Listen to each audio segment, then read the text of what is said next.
Lord Peter Wimsey.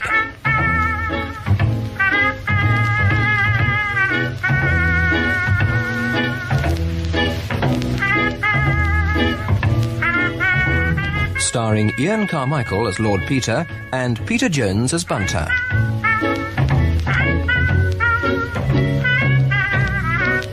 The Five Red Herrings by Dorothy L Sayers. Adapted in 8 episodes by Chris Miller. Episode 1, The Body in the Burn.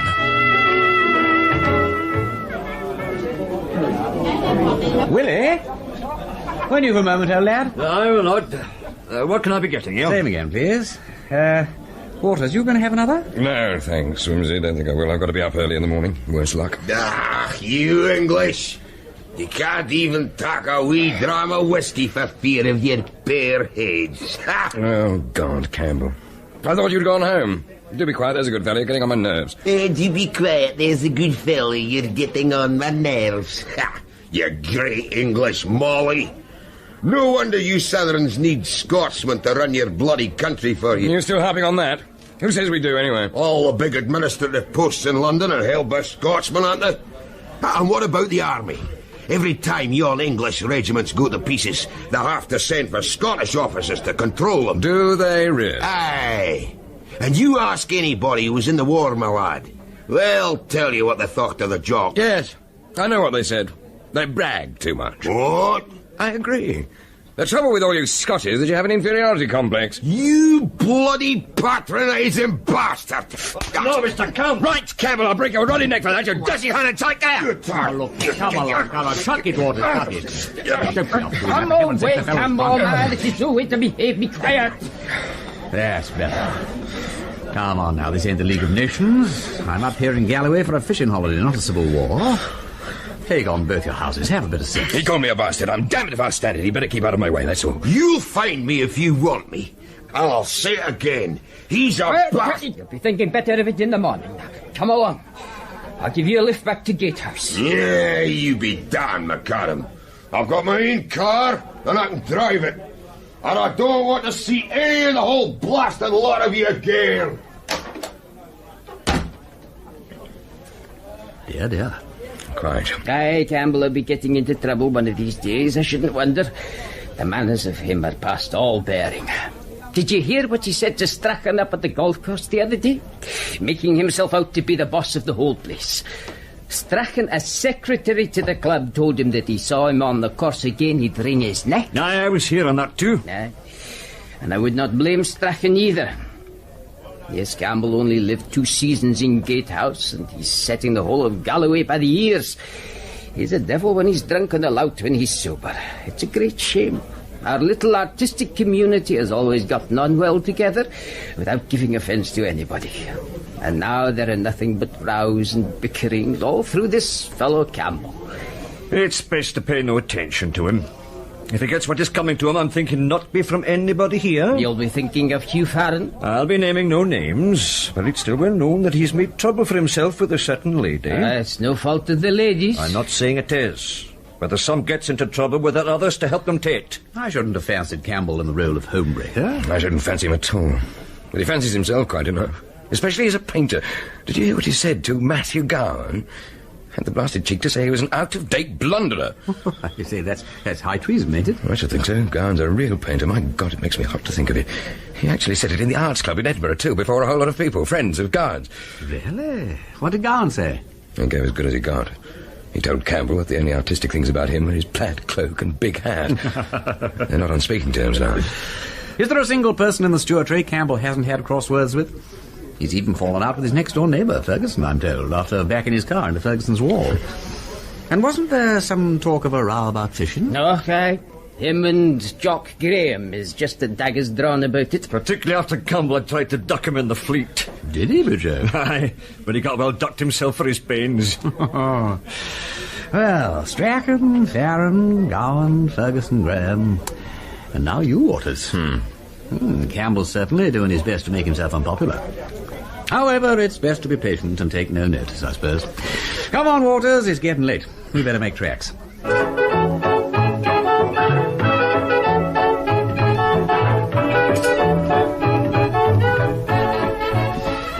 afternoon, Willie. I'll have a pint of that excellent heavy of yours, if I may. I'm a lad. Did you hear about Mr. Campbell? Aye, what further trouble has he managed to get into since last night? He's dead. Dead? Aye. McAdam's just brought the news in from Gatehouse of Fleet. They found the body at 2 o'clock up in the hills by Newton Stewart. Good heavens. What did he die of? Just tumbled into the burn and drowned himself, for what they say. Good gracious me. Yeah, an accident, I suppose. Thank you. He was seen painting there shortly after 10 this morning on the wee bit high ground by the brig. And Major Dougal gaed back 2 o'clock and spied the body ligging in the burn. I think I'll just toddle over there in the car and have a look at him. Corpses are rather in my line, you know. Where is the place exactly? Well, about 2 miles this side of Begrennan. There's a wee brig over the burn. It's away to your left of in that. Ah, thank you. Yes, I think I know the place. What's the burn called? The Minnock. Ah, yes, of course. Well, I'll be off then. I don't want to miss all the fun, do I? No doubt the police are up there already. Aye. Sergeant DL of Newton Stewart. Ah, splendid. I like DL. Well, I'll see you later, old lad. You know, I don't mind betting this is the most popular thing that Campbell ever did. Nothing in life became him like the leaving of it, eh, what?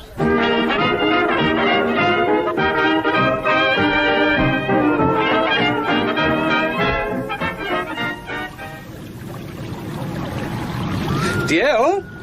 Ah, there you are. Aye, my lord. I doubted you'd be here before very long. We've just brought the body up from the burn if you want to take a peek. Oh, I'd like that very much. You'll know Dr. Cameron, maybe? No. Good afternoon, Doctor. Good afternoon, my lord. And how is the corpse?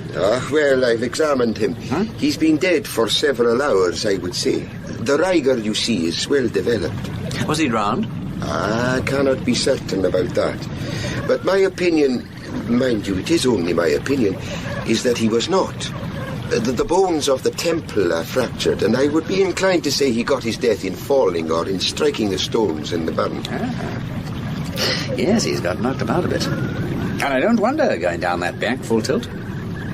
I suppose he must have stepped back to admire his painting and gave one step too far. Aye, it's a dangerous place. Well now, Doctor, I'm thinking we should be getting the body into the car. Righty-ho. Now I'll take a look at this painting here. Unless I can help you with the lifting, Sergeant. No. Thank you for the offer, my lord, but Constable Ross and I can manage by ourselves. Splendid. Ross, over here, lad. Now then, let's have a look.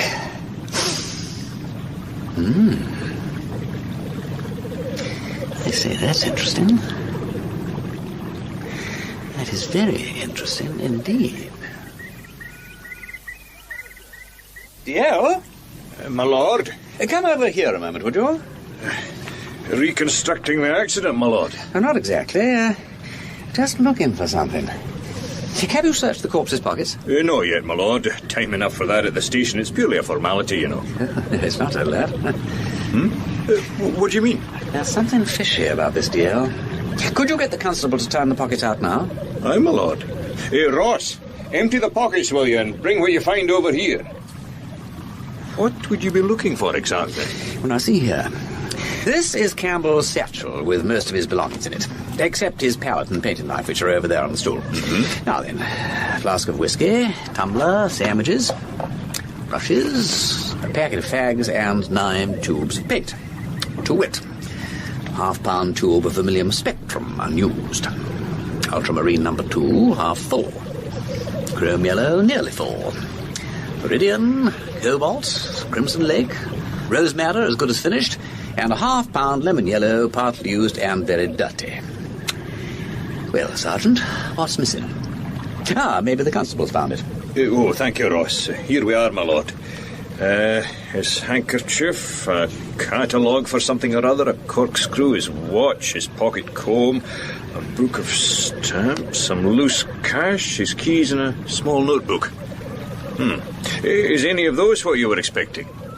No. You know, I don't like the look of this at all, Yale. Look here, there is just one possibility. It may have rolled down the bank. For God's sake, get your people together and hunt for it now. Now, don't lose a minute. But my lord, could you not be telling us what would we be searching for? For heaven's sake, Sergeant, ain't it obvious? Look at the painting, man. Look at the painting. What colour are the clouds? White, my lord. Exactly. So where is the white paint? Who took the flake white? Well, any luck, Sergeant? We've searched high and low, my lord, but we can't find it. Well, in that case, you had better go to the coroner. No, of course, you don't keep coroners in these parts, do you? The procurator fiscal is the lad. You had better go to the fiscal and tell him that the man has been murdered. Murdered? Yes, Sergeant. Okay, likewise, hoots. Murdered is the word. But, my lord, what makes you come to that conclusion? The rigidity of the corpse, the fact that you can't find the flake white, certain smears of tar, which I've just discovered on the back cushions of Campbell's car, and last but not least, the character of the deceased himself. He was a man anybody might have felt proud to murder. The rigidity of the corpse, now. Well, that'll be a matter for you, Doctor. I confess that has been puzzling me. If the man had not been seen alive just after 10 o'clock this morning, I would have said he would have been near a 12-hour stay. So should I. On the other hand, you'll notice that the paint on the painting, which was put on with the Copal Quick drying medium, is still comparatively wet, in spite of the hot sun and the dry air. Aye. So I'm forced to the conclusion that the chill of the water produced early rigor. Aye. Yes, well, I do not submit to force. I prefer to believe that the man was killed about midnight. It's my theory that the murderer brought the body here this morning in Campbell's own car. He was wearing Campbell's soft hat and that foul plaid cloak of his, so that anybody passing might mistake him for Campbell. He had the body on the floor of the tonneau, and on top of it he had a push cycle, which has left tarry marks on the cushions here, look. Tucked in over the whole lot, he had this rug, which has tar marks on it too. Then I think he dragged out the corpse, carried it up the sheep track on his shoulders, and tumbled it into the burn. Then, still wearing Campbell's hat and cloak, he sat down and faked the picture. When he'd done enough to create the impression that Campbell had been here painting, he simply hopped on his push bike and went away. But he made one mistake. He took with him the flake white. That's a very interesting theory, my lord, but... You can test it, If anybody saw Campbell this morning to speak to, or close enough to recognize his face, then, of course, it's a washout. I'll no say you're no right. Good lad. Now, let's consult the map and see what our murderer has to do next. Now, here he is, with only a bicycle to help him, and he's got to disassociate himself from this place as quickly as possible. Well, it looks as if his best bet would be to go northwest and strike the railway at Bar Hill. From there you could get a train either north to Glasgow or south to Stranraer in Ireland. If I were you, I'd have a hunt in that direction. And who do you think, my lord, would be the likeliest person to have committed the crime? Well, the murderer has got to be an artist, and I can think of half a dozen artists with perfectly good motives and the necessary talents. Mr. Waters told me yesterday evening, when I escorted him home, that Campbell was a very easy painter to copy, and I dare say the others who quarrelled with Campbell think the same. However, I might be able to put my finger on the guilty man for you, Sergeant.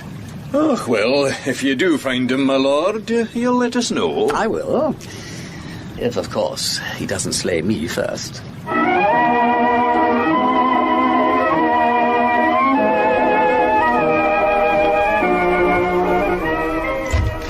Hello, Bunter. What's for dinner? I'm feeling uncommonly ready for it. Do you know, Bunter, there is a beautiful corpse up at Creetown? Yes, my lord. I was informed about the discovery of Mr. Campbell's body and apprehended that your lordship would be engaged in investigation. Not being certain of the exact hour of your lordship's return, however, I thought it wiser to prepare a dish of stewed beef with thick gravy and vegetables, which could, in case of necessity, be kept hot without deterioration. Excellent. Thank you, my lord.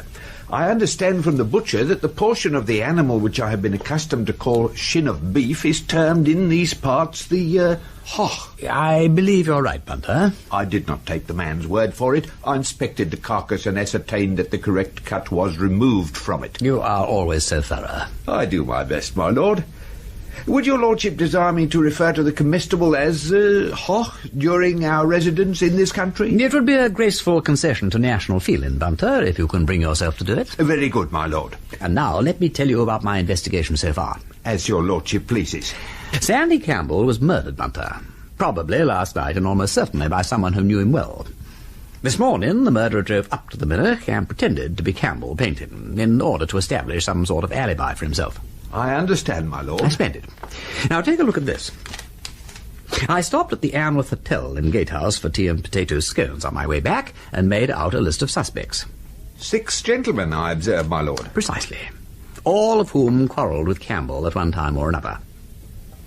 What else do you observe, Bunter? That they are all artists, my lord. Furthermore, that they are all tall, physically powerful gentlemen, capable, I would imagine, of lifting and carrying a dead body with ease. Very good, Bunter. Anything else? 3 of the gentlemen, Messrs. Waters, Farron and Gowan, live here in Kircudbright, while the other 3, Messrs. Graham, Strachan and Ferguson, reside in Gatehouse of Fleet, my lord. And as Campbell was last seen roaring drunk in Kircudbright, about to go home to Gatehouse, he could have been murdered in either place, what? Or somewhere between the two, my lord. True. Well, I started at Campbell's cottage. It's at the bottom of a small lane overlooking the Fleet, and Ferguson lives next door in a very similar establishment. The police had locked Campbell's, of course, but I did manage to dig out Mrs. Green, his daily woman, who lives not far away. She informed me that Campbell had his breakfast this morning and was away out by the time she arrived at 8 o'clock, leaving his cottage in much the same state as usual. But, my lord, I understood you to say that Mr. Campbell was murdered last night. Exactly, Bunter. Which means somebody ate his breakfast for him. Presumably the murderer. Now, Campbell's and Ferguson's cottages share a common entrance yard, so that everything that's done in one can be overlooked from the other. Therefore, if anything unusual did happen in Campbell's cottage, either last night or this morning, Ferguson could scarcely have failed to see something of it. On the other hand, if Ferguson saw nothing, probably nobody did, because there are no other close neighbours. Did you talk to Mr. Ferguson, my lord? No. He's disappeared. My lord! Unfortunately. He can, however, be accounted for. He went to Glasgow on the 9/8 this morning, having bought a first-class return, valid for 3 months.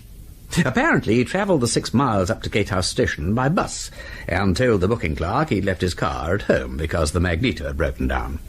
I think he was probably telling the truth, too, because when I examined his car in his garage, there was no magneto there, indicating that he'd probably taken it to Glasgow for repairs. It should be possible to confirm the gentleman's visit to the motoring shop or showroom in question, my lord? Yes. Well, that's a routine job for DL and his myrmidons.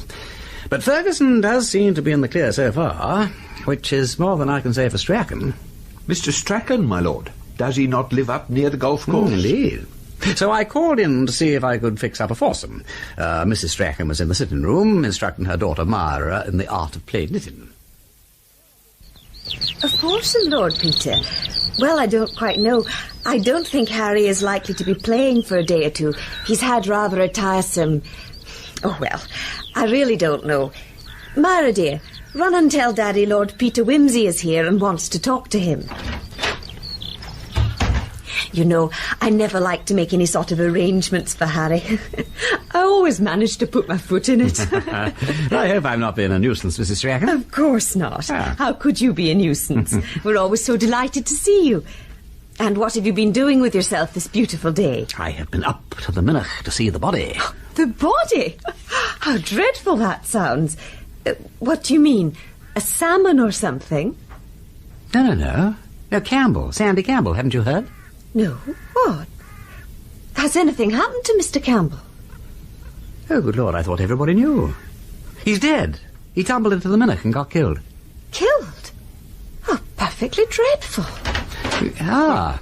Oh, Harry, what do you think? Lord Peter says poor Mr. Campbell has been killed up at the Murdoch. Killed? But what do you mean, Millie? Who killed him? Of course I don't mean that, Harry. How absurd. And how horrible. He fell into the burn. What's this all about, Wimsey? Ah, it's perfectly true, I'm afraid. They found Campbell's dead body in the Murdoch at 2 o'clock this afternoon. Apparently he'd been painting and slipped over the edge of the granite and cracked his skull on the stones. That's exactly like Campbell. He walks about... That is, he used to walk about with his eyes on the canvas, his head in the air, never looking in the least where he was going. Well, he's done it once too often, that's all. Oh, don't speak in that unfeeling tone. The poor man's dead, and though he wasn't a very nice man, one can't help feeling sorry about it. Oh, of course. I didn't say I wasn't sorry. I never wished any harm to the fellow. I say, you seem to have been in the wars a bit yourself. Yes, a splendid black eye you have there. This. Yes, most ridiculous thing. I was up at the golf course after breakfast when some putrid fool sliced a ball about 1,000 miles off the fairway and got me slap bang in the eye. But Harry, Millie. you took... How tiresome. Who was the blighter? I haven't the faintest idea. I was completely knocked out for the moment, and when I pulled myself together, I only saw a party of men making off in the distance. I felt too rotten to bother about it. Simply made tracks for the clubhouse and had a drink. Then I came straight home, so that's why I hadn't heard about Campbell. Oh, dash it all, this means a funeral, I suppose. It's a bit awkward. In the ordinary way, we'd send a wreath from the club, but I didn't quite know what to do under the circumstances, because last time he was here, he behaved so badly, I told him to send in his resignation. It's a nice little problem. But I think I should send one all the same. Shows a forgiving spirit and all that, don't you know what? Keep your vindictiveness for the person who damaged your face. By the way, whom were you playing with? Couldn't he have identified the assassin? No, I was just having a practice round against Bogey. Caddied for myself, so unfortunately there were no witnesses. I see. Your hand looks a bit knocked about, too. Must have spent a good bit of time in the rough, huh? Well, I really came round to ask you to make up a foursome tomorrow with Waters and Bill Murray and me, but I don't suppose that you'll, so to speak, feel that your eye is in just yet a while? Hardly. Then I'll be popping off. Cheerio, Mrs. Strachan. Cheerio, old man. Yeah. Hey, don't bother to see me off the premises. And there's an interesting postscript to all that, Bunter. Indeed, my lord. On my way down the road, I met Strachan's young daughter and her nurse taking an evening stroll. Miss Myra Strachan is a most indiscreet young person. In what way, my lord? She told me that she thought her father had been fighting, and when subtly questioned about it, she said that he was out all last night. My lord? Precisely, Bunter. And he did not come home until lunchtime.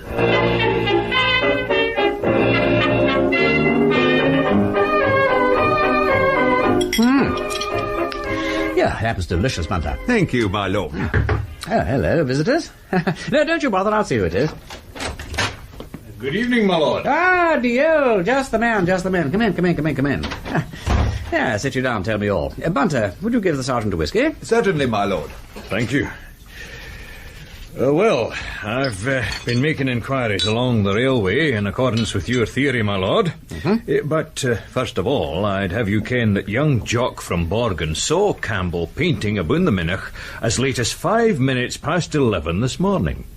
When you say he saw Campbell, do you mean that he knew it was Campbell, or that he only thought it was? No, he doesn't ken Campbell, but he saw a man in a big black hat and a plaid cloak, like Campbell was wearing, and he thinks there was a big plaid or rug ligging by the side of him. Then it must have been the murderer. Aye, so it may. But it's the time of day I'd draw your attention to. Now, you'll admit that murderer or no murderer, he could not have left yon place till past 11 as a result. Yeah, that seems clear enough. And now we come to the investigations concerning the railway. As your lordship pointed out, from Bar Hill our man could have caught a train either to Stranraer or to Glasgow.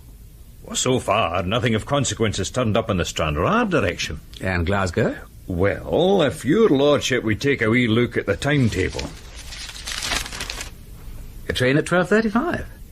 Well, that would be just right, wouldn't it? Aye, that's what I thought myself. That would give him an hour and a half for the bicycle journey.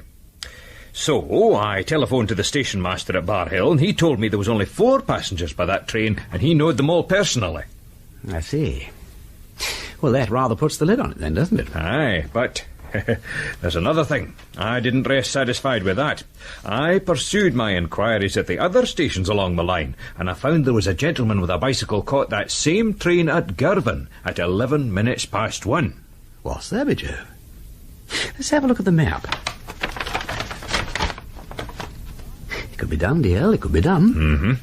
Bar Hill is 9 miles from the scene of the crime, and Girton is, say, 12 miles further on. If he started at 11:10, that would give him 2 hours, which means just over 10 miles an hour. Well, easy enough for a good cyclist. Did the station master give any description of him? He said the gentleman spoke like an Englishman. Did he? Oh, Waters is English. Strachan went to Harrow and Cambridge and has an English accent. Gowan speaks broad Scots with the natives, but English with me. But he's got a long black beard. Graham. Yes, he speaks like an Englishman, too. Farron? No, he's unmistakably Scots. And as for Ferguson, well, he has a Scottish accent, but his idiom is English, and his features are totally nondescript. Well, now, DL, I also, as the lady said, have not been idle. Oh, my lord. Here is my list of suspects, which admittedly may not be complete. Now, you'll see I have outlined the nature of the quarrel each of them had with Campbell. Aye, my lord. So far, I've only discovered one alibi, for Ferguson, who was duly seen onto the 9/8 from Gatehouse. Strachan, on the other hand, was out all night and came home at lunchtime with a black eye. And what is more, he's telling lies about it. He might quite well have been painting up at the Minock at 11 o'clock and ridden back to Gatehouse by lunchtime. And as for the others, Waters, Gowan, Graham and Farron, well, I haven't even started on them. Aye, it's a case with a great number of possibilities, my lord. Yes. A great number of possibilities. It is, DL, indeed it is. And we have only just begun.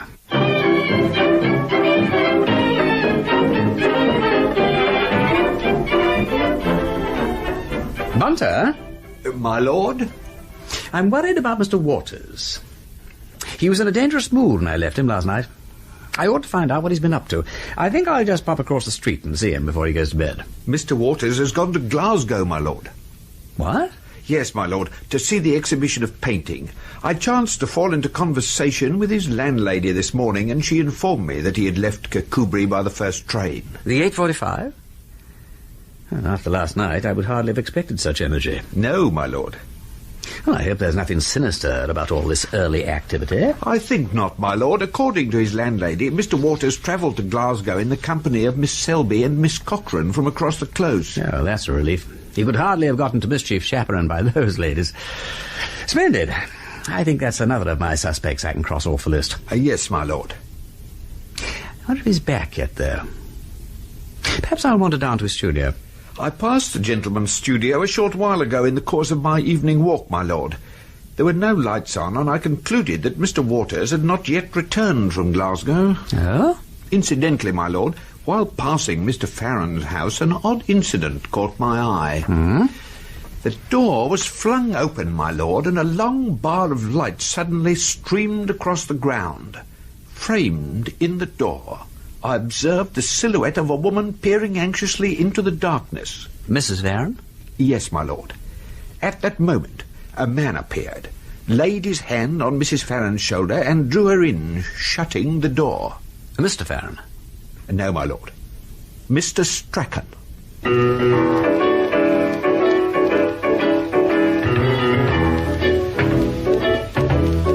In that episode of The Five Red Herrings, the parts were played as follows.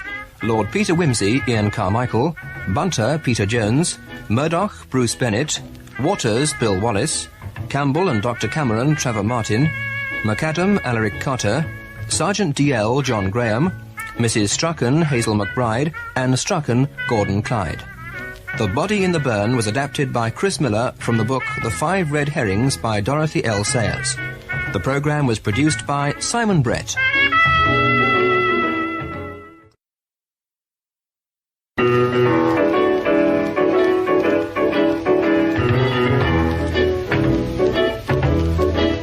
Lord Peter Wimsey.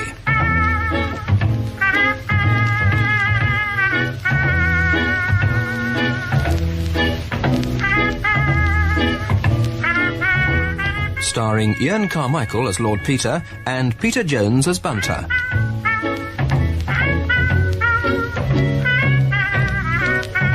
The Five Red Herrings by Dorothy L Sayers. Adapted in 8 episodes by Chris Miller. Episode 2, Disappearances. The body of Sandy Campbell has been found in a remote burn in the hills north of Newton Stewart in Galloway, and Lord Peter Wimsey is convinced he was murdered the night before by one of 6 artists with whom he'd recently quarrelled. The next morning, Wimsey calls on Sir Maxwell Jimmerson, the Chief Constable, to discuss his investigations. Tell me, Wimsey, are you absolutely convinced there is a murder here to be investigated? I am afraid I am, Chief, yes. What's more, I know the murderer was an artist, because while he was up at the Murdoch, he sat down and painted a very decent landscape in Campbell's style. Sergeant DL came to see me last night and brought me your list of 6 suspects. A disagreeable document, in my view, and savouring strongly of the libellous. I say, how exciting. Yes, you may think so. Nevertheless, all these people are highly respected citizens, Wimsey. Take Gowan, for instance. He's been a leading inhabitant of Kircudbright for over 15 years. Is it likely he'd be found knocking his fellow artists on the head and tumbling them into salmon rivers in the neighbouring county? Or what possible motive could he have for it? Campbell publicly insulted him about his painting. Told him he was a blunderer with a knife. To a man of Gowan's vanity, that could be unforgivable. What about Waters, then? He's a pleasant enough young man, despite his South Country mannerisms. You say here he had a fight with Campbell. Well, surely that wouldn't turn him into a murderer. Probably not, no. Besides, he seems to have a pretty good alibi for yesterday morning's part of the proceedings. Between 10 and 11 o'clock, I have it on reliable authority, he was travelling up to that big exhibition in Glasgow, chaperoned by my neighbours, Miss Selby and Miss Cochrane. Oh, I'm pleased to hear it. Ferguson also has an alibi. He was seen onto the 9-8 from Gatehouse, and there's no reason to suppose he didn't arrive in Glasgow. What about the others? Jock Graham? He had a fight with Campbell too, and ducked him in the Fleet. And they say he's been fishing the pool below Campbell's cottage all week just to annoy him. Yes, Jock Graham. A harum-scarum, word and a blow fellow, if ever there was one. He's cool and clever enough to carry out a crime like this, Wimsey, I grant you. And Farron? Nobody could call Hugh Farron cool. Quite the reverse, indeed. He is hot-blooded enough to murder Campbell in a fit of rage. And Campbell was rather devoted to Mrs. Farron, what? Well, I don't know quite what you're implying by that, Wimsey. In my own opinion, one can hardly look at Mrs. Farron and believe evil of her. Oh, I quite agree. Nevertheless, Farron was beastly jealous. Granted, he was. And there's no doubt where women are concerned, you never know. Quite. Incidentally, I think Farron has left home. What on earth makes you say that? My man Bunter walked past Farron's cottage by the old mill last night and saw Mrs. Farron in the doorway, peering out anxiously. Bunter considers she showed signs of distress, and Henry Strachan was by her side. Strachan? Well, you're not suggesting... Oh, no, of course not. But he is my 6th, and so far, most suspect. He was out all Monday night and came back at lunchtime yesterday with a black eye. In addition, he lied to me about it. I don't know what he's been up to, or what, if anything, is going on between him and Mrs. Farron. But I intend to find out. Oh, excuse me. Jimmerson? Is it you, Sir Maxwell? Yes? Sergeant DL here from Newton Stewart. Good morning, Sergeant. It's DL, Wimsey. You'd better listen in on the extension. Well, Sergeant, do you have the doctor's report? Aye, and it supports the theory of murder right enough. The doctor says Campbell would have been dead at least 6 hours when he examined the body, and more likely 12 or 13. That'll put the time of the murder in the late night or the early morning, at any rate between midnight and 9 o'clock. And a very suspicious and corroborating circumstance is that the man had no food in his wame at all. Now that's very interesting, dear. I talked to Mrs. Green, Campbell's daily woman, and she told me that when she arrived at his cottage yesterday morning, there were remains of bacon and egg on the table, and a used teapot and cup. In other words, the murderer sat down and cold-bloodedly ate Campbell's breakfast for him. Aye, my lord. What on earth for, Wimsey? Well, at a guess, I'd say he didn't have an alibi for midnight, the time of the killing, but thought he could construct one for 11 o'clock in the morning, when Campbell was supposed to be up at the Murdoch. It looks like that, my lord. Your lordship will be gratified by this support for our theory, eh? It may be gratifying, but I wish very much it hadn't happened. That's so, Sir Maxwell. Still, there's little doubt it has happened, and we must do the best we can by it. I have to pursue inquiries now about yon man with a bicycle who got on the Glasgow train at Girvan. I'll ring you again later, Sir Maxwell. Thank you, dear. Goodbye. Goodbye, sir. Well, I'm afraid to say it looks as if you were right, Wimsey. Yes. I think, Chief, the time has come to talk of many things with Mrs. Farron and Gowan and Waters when he returns. In fact, with all the good people of Kircudbright. A little tactful gossip, Sir Maxwell, but a cheerful, friendly, inquisitive bloke like myself may do wonders. There may be something in what you say, but you'll be discreet, mind. There's no need to mention the word murder. Oh, no, whatever. I'll let them mention it first. Well, toodaloo.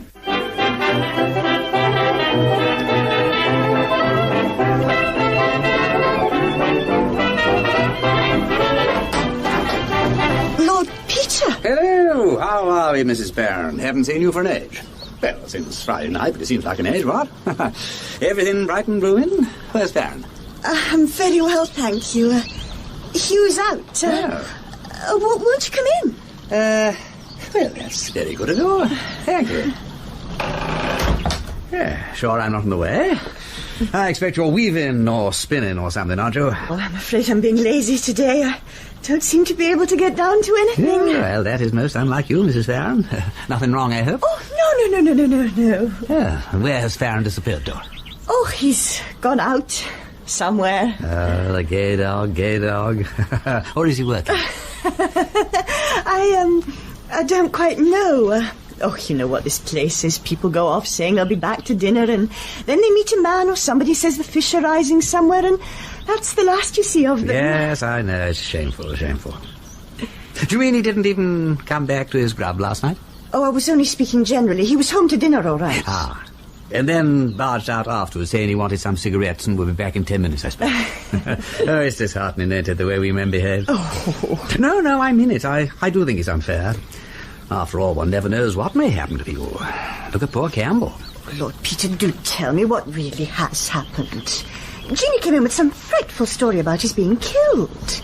But she gets so excited and talks such broad Scots that I really couldn't make it out. Well, it's a fact, I'm afraid.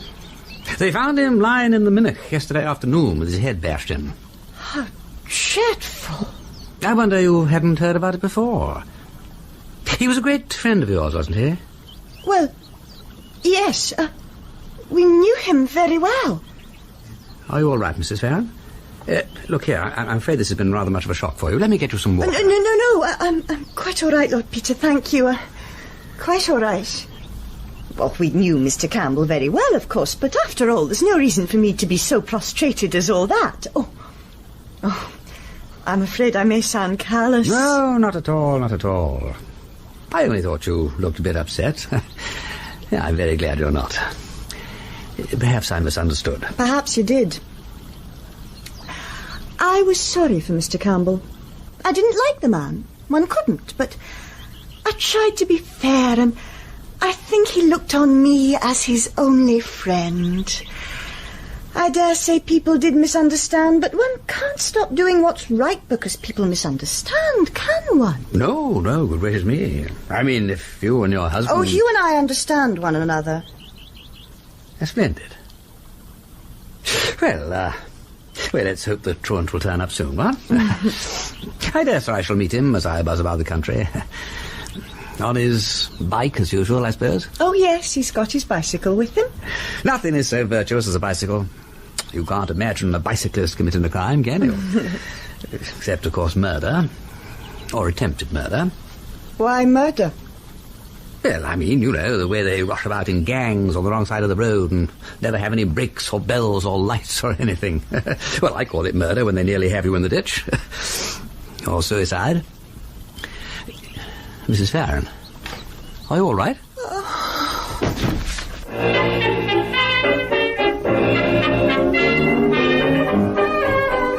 She fainted, Bunter. Fainted clean away. I think it was the word suicide that did it. She must be very worried about her husband. I am not surprised, my lord. I chanced to run into Jeannie, the young person who cleans for Mrs. Farron this morning, while she was out for what the residents of this part of the world call, I believe, the messages. She was bursting with gossip, my lord, as young persons of her sex are wont to be, and informed me that Mr. Farron had not been home for 2 nights. 2 nights? Yes, my lord. Apparently, the night before last, Mr. Farron returned home at about 6 o'clock and found Mr. Campbell on the premises. He sent him packing forthwith. There then followed what Jeannie referred to as a collie-shangy, my lord. A disturbance, an uproar? Yes, my lord. I deduced that was the meaning of the word. Mr. Farron walked about the room and waved his hands a great deal, and Mrs. Farron cried. Finally, my lord, after about an hour, Mr. Farron seized his hat, leapt on his bicycle, and rode away. And hasn't been seen since? Exactly, my lord. That is just interesting, Bunter.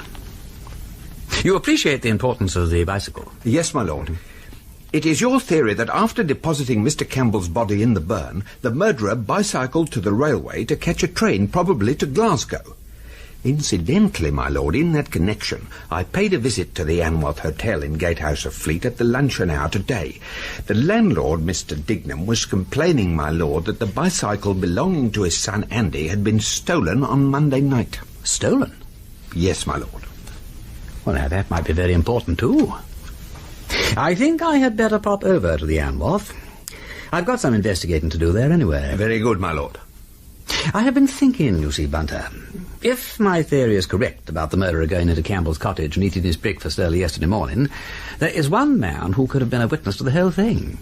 He's staying at the Anwath Hotel, and all night, every night for the last week, he has been fishing the pool just below Campbell's cottage. Would you be alluding to Mr. Graham, my lord? I would indeed. If anything untoward happened to Campbell on Monday night, Jock Graham could hardly have failed to notice it. No, my lord. I understand, my lord, that Mr. Graham was in Creetown on Monday night. Well, Creetown may be en route, but it's still a far cry from there up to the Murdoch. Yes, my lord, but there is something else I learned.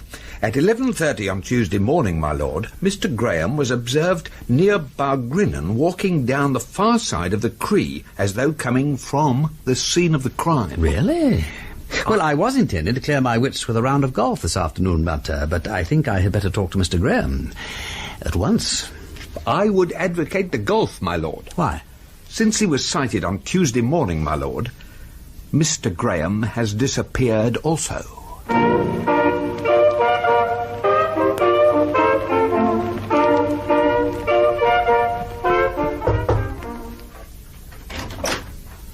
Yoo-hoo!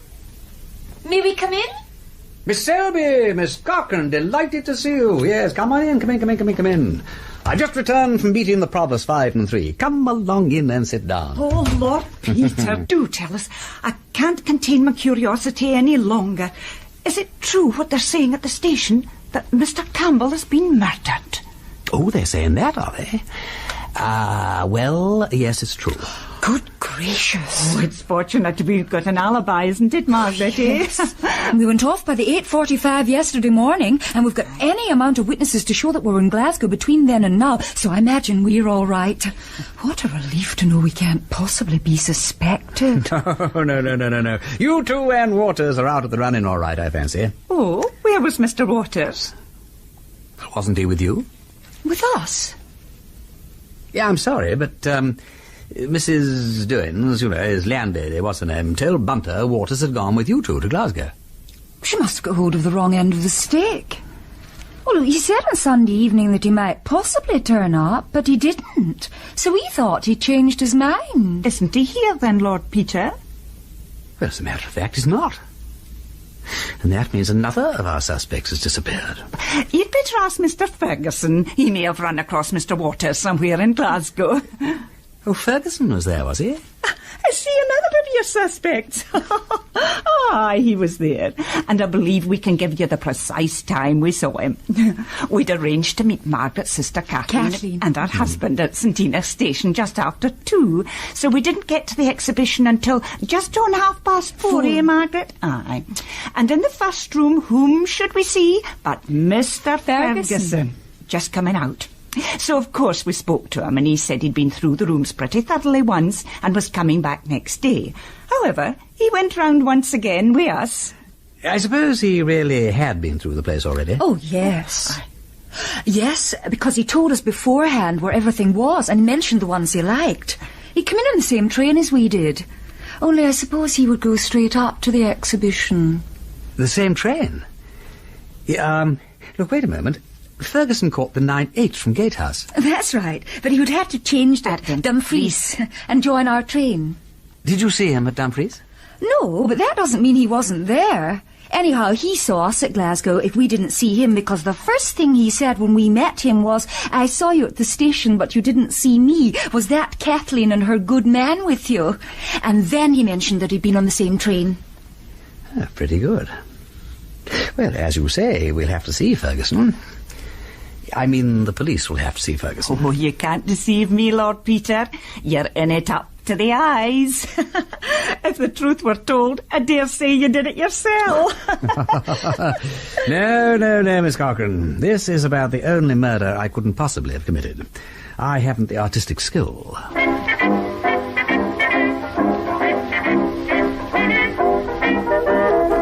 I don't mind telling you, Wimsey, that I'm greatly disturbed about all this business. That one or two of your suspects should have no good alibis is only what one might expect. But that practically all of them should be open to suspicion really bewilders me. Dear me. Strachan was out all night and has no explanation. Graham has disappeared. Yeah. Farron has disappeared. Now you tell me Waters has disappeared. Ferguson is still in Glasgow. And now Gowan. He hasn't disappeared too? Yes, in a manner of speaking. What? It appears he's gone to London. But there are some vaguely suspicious circumstances. Inspector Macpherson of Kircudbright called round to interview him this afternoon and elicited the details from Alcock, Gowan's English butler. Mr. Gowan left for London on Monday night. Monday night? That is what I said. At what time on Monday night? Mr. Gowan took the 8:45 train from Dumfries. 8:45? Well, that'll have to be verified, of course. I think I had best step in for a moment. As you wish. Now then, your name is... Alcock. H-A-L-L... There is no H in the name, officer. Hay is the first letter, and there's only one L. I beg your pardon. Granted. Well, now tell me, Mr. Alcock, just as a pure formality, you understand, what time did Mr. Gowan leave Kircudbright on Monday night? It would be shortly after 8. Who drove him? Ammon, the chauffeur. Did Mr. Gowan dine before leaving? No. I understood Mr. Gowan to say that he would be dining on the train. On the train? You say he took the 8:45 from Dumfries? So I was given to understand. But, man, are you not aware that the 8:45 doesn't make any connection with London? It arrives in Carlisle at 9:59, which is very late to get dinner. And after that, there's no train to London till 5 minutes past 12. So, wherefore did he not take his dinner here? I catch the 11:8 at Dumfries. I could not undertake to say. Mr. Gowan did not inform me. Possibly Mr. Gowan had some business to transact at Carlisle. Ah, maybe so. Well, now, I would like to speak a word with Hammond. Very good. Excuse me one moment. Betty? Yes, Mr. Alcock? Could you run out to the garage and inform Hammond that his presence is required by the inspector? Yes, Mr. Alcock. Just a moment. Betty Molas, come here. Yes, sir. Me, sir? Ah, you. Now tell me, what time did Mr. Gowan leave here on Monday night? About 8 o'clock, sir. Did he dine before he went? Can I just charge my memory, sir? Come, my girl, surely you can remember that. There's nothing to be frightened about. No, Mr. Alcock. No? No. You are quite sure about that? Mr. Gowan did not dine at home on Monday? No. Then run and give Hammond the message. Unless the inspector wants to ask you anything further. Oh, thank you. Goodbye, Betty. Goodbye, sir. A good girl, but slow in the uptake, if you understand me. Mr. Alcock, did Mr. Gowan give any address? The Ballstick Club, Piccadilly. Oh, Hammond, come here. Yes, Mr. Alcock? This is Inspector Macpherson. He's making some routine inquiries and wishes to ask you a few questions. All right. Fire away. Mr. Hammond, did you drive Mr. Gowan anywhere on Monday last? That's right. Drove him to Dumfries. What time? 8 o'clock for the 8:45. Did you see him get into the train? Oh, no. He walked into the station and told me to cut along home. What time was that? 8:35. As near as makes no difference. Thank you, Mr. Hammond. This is nothing at all, you understand, but just a simple formality. Oh, that's all right. Finney? What's that? I said Finney, meaning is that okay, complete? Have you done? Oh, there's no more wanting from you at the moment. Well, cheerio then. Thank you very much, Mr. Alcock. Don't mention it. Good evening, Inspector. And Macpherson is in no doubt, Wimsey, that the girl had been instructed in her answers. Every time she said anything, she glanced nervously at Alcock for approval. Very interesting. Now, why should Gowan suddenly want to spend over 2 hours in Carlisle waiting for a train to London? You think he could have hired a car and driven home to Murdoch Campbell? No, I don't know. But the first thing for Inspector Macpherson to do was to make inquiries at Dumfries Station. They won't have forgotten Gowan, not with that big black beard. Is that you, Bunter? Yes, my lord. My lord? Bunter, you look positively excited. What's the matter? I've just been interviewing Mrs. MacLeod, my lord, Mr. Waters' landlady across the close. I was endeavouring to discover why she had informed me that Mr. Waters had gone to Glasgow with Miss Selby and Miss Cochrane. And why had she? Mrs. MacLeod misled me, my lord, though I believe unintentionally. Apparently, Mr. Waters did ask to be called early yesterday morning and did make the remark that he was thinking of accompanying the ladies to Glasgow. Is that all? No, my lord. Further inquiries brought to light a very remarkable circumstance. On Monday night, sometime between 11 and midnight, Mrs. MacLeod heard somebody throwing pebbles at Mr. Waters' bedroom window. Shortly afterwards, Mr. Waters appeared in the street, dressed in a sweater and trousers, and he and the man got into the latter's car and drove off. About 3/4 of an hour later, Mrs. MacLeod heard the door open softly again and footsteps tiptoeing up the stairs into Mr. Waters' bedroom. Nothing more happened after that, my lord, until 8 o'clock on Tuesday morning, when she put Mr. Waters' breakfast in the sitting room. 20 minutes later it had been eaten and Mr. Waters had gone. But, my lord, he had gone, ostensibly to see an exhibition in Glasgow, in an old sweater, a pair of grey flannel trousers, tennis shoes and an old Burberry. And, my lord, he took his bicycle with him. Good Lord. What do you make of all that, Wimsey? Well, I don't know, Chief. That the man in the street was Campbell, come back to finish out his quarrel with Waters? That they went off together to fight it out? That in the row, Campbell got his head bashed in? That Waters then concealed the body somewhere, and that next morning he put the body and the bicycle in Campbell's car and hurried off to the Murdoch to fake the accident?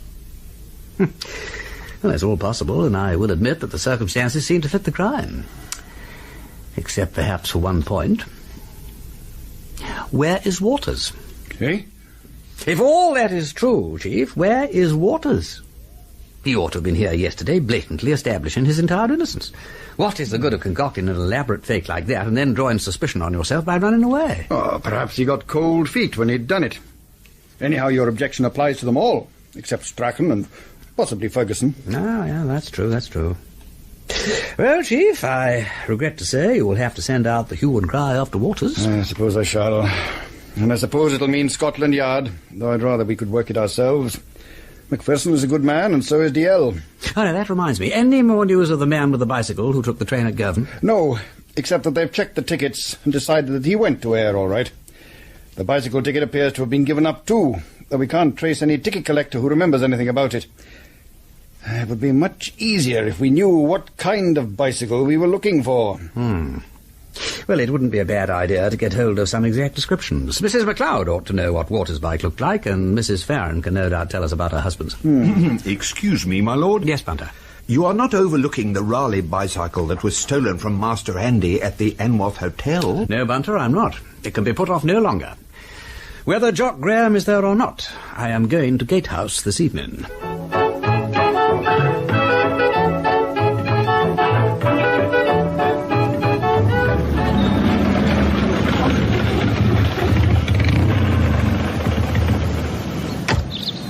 Jock!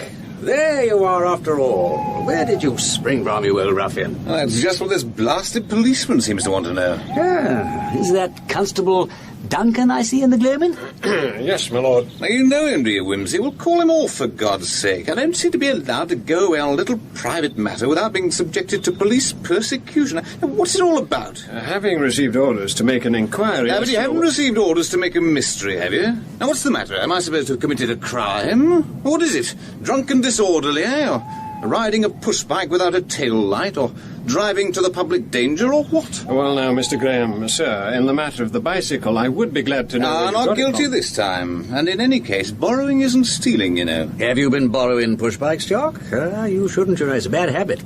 Push-bikes are the curse of this country. Their centre of gravity is too high for one thing, and their brakes are never in order for another. I know, it's shameful.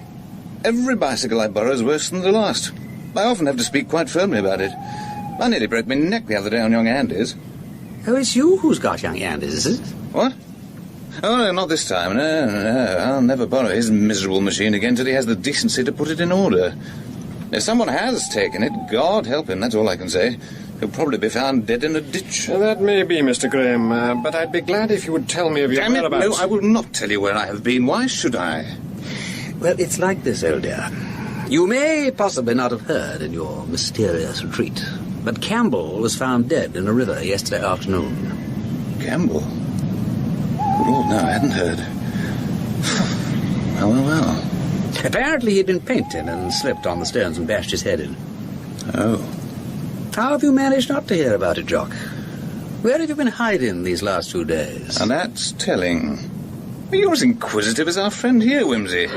I've been living a retired life, no scandal, no newspapers. But do tell me about Campbell. Now, when did all this happen? They found the body about 2 o'clock yesterday afternoon, and he seems to have been alive and painting at 11:05 in the morning. Well, they didn't lose much time about it, then. Still, it is a fairly well-frequented spot up there at the Murdoch. Being the fishing season, at any rate. I don't suppose... Excuse me, sir. How did you ken, might I ask, that the accident took place up at the Murdoch? Eh? How did you ken that it was the Murdoch? In that episode of the Five Red Herrings, the parts were played as follows. Lord Peter Wimsey, Ian Carmichael, Bunter, Peter Jones, Sir Maxwell Jimmerson, Garrard Green, Sergeant DL, John Graham, Mrs. Farron, Frances Jeater, Miss Selby, Nell Brennan, Miss Cochrane, Audrey Muir, Inspector Macpherson, Don McKillop, Alcock, Peter Wickham, Hammond and P.C. Duncan, David Strong, Betty, Heather Bell, and Jock Graham, Christopher Schooler. Disappearances was adapted by Chris Miller from the book The Five Red Herrings by Dorothy L Sayers. The programme was produced by Simon Brett.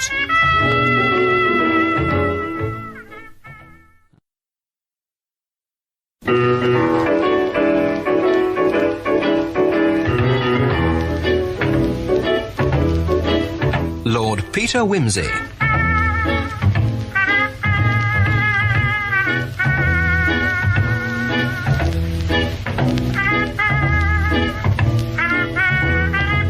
Starring Ian Carmichael as Lord Peter.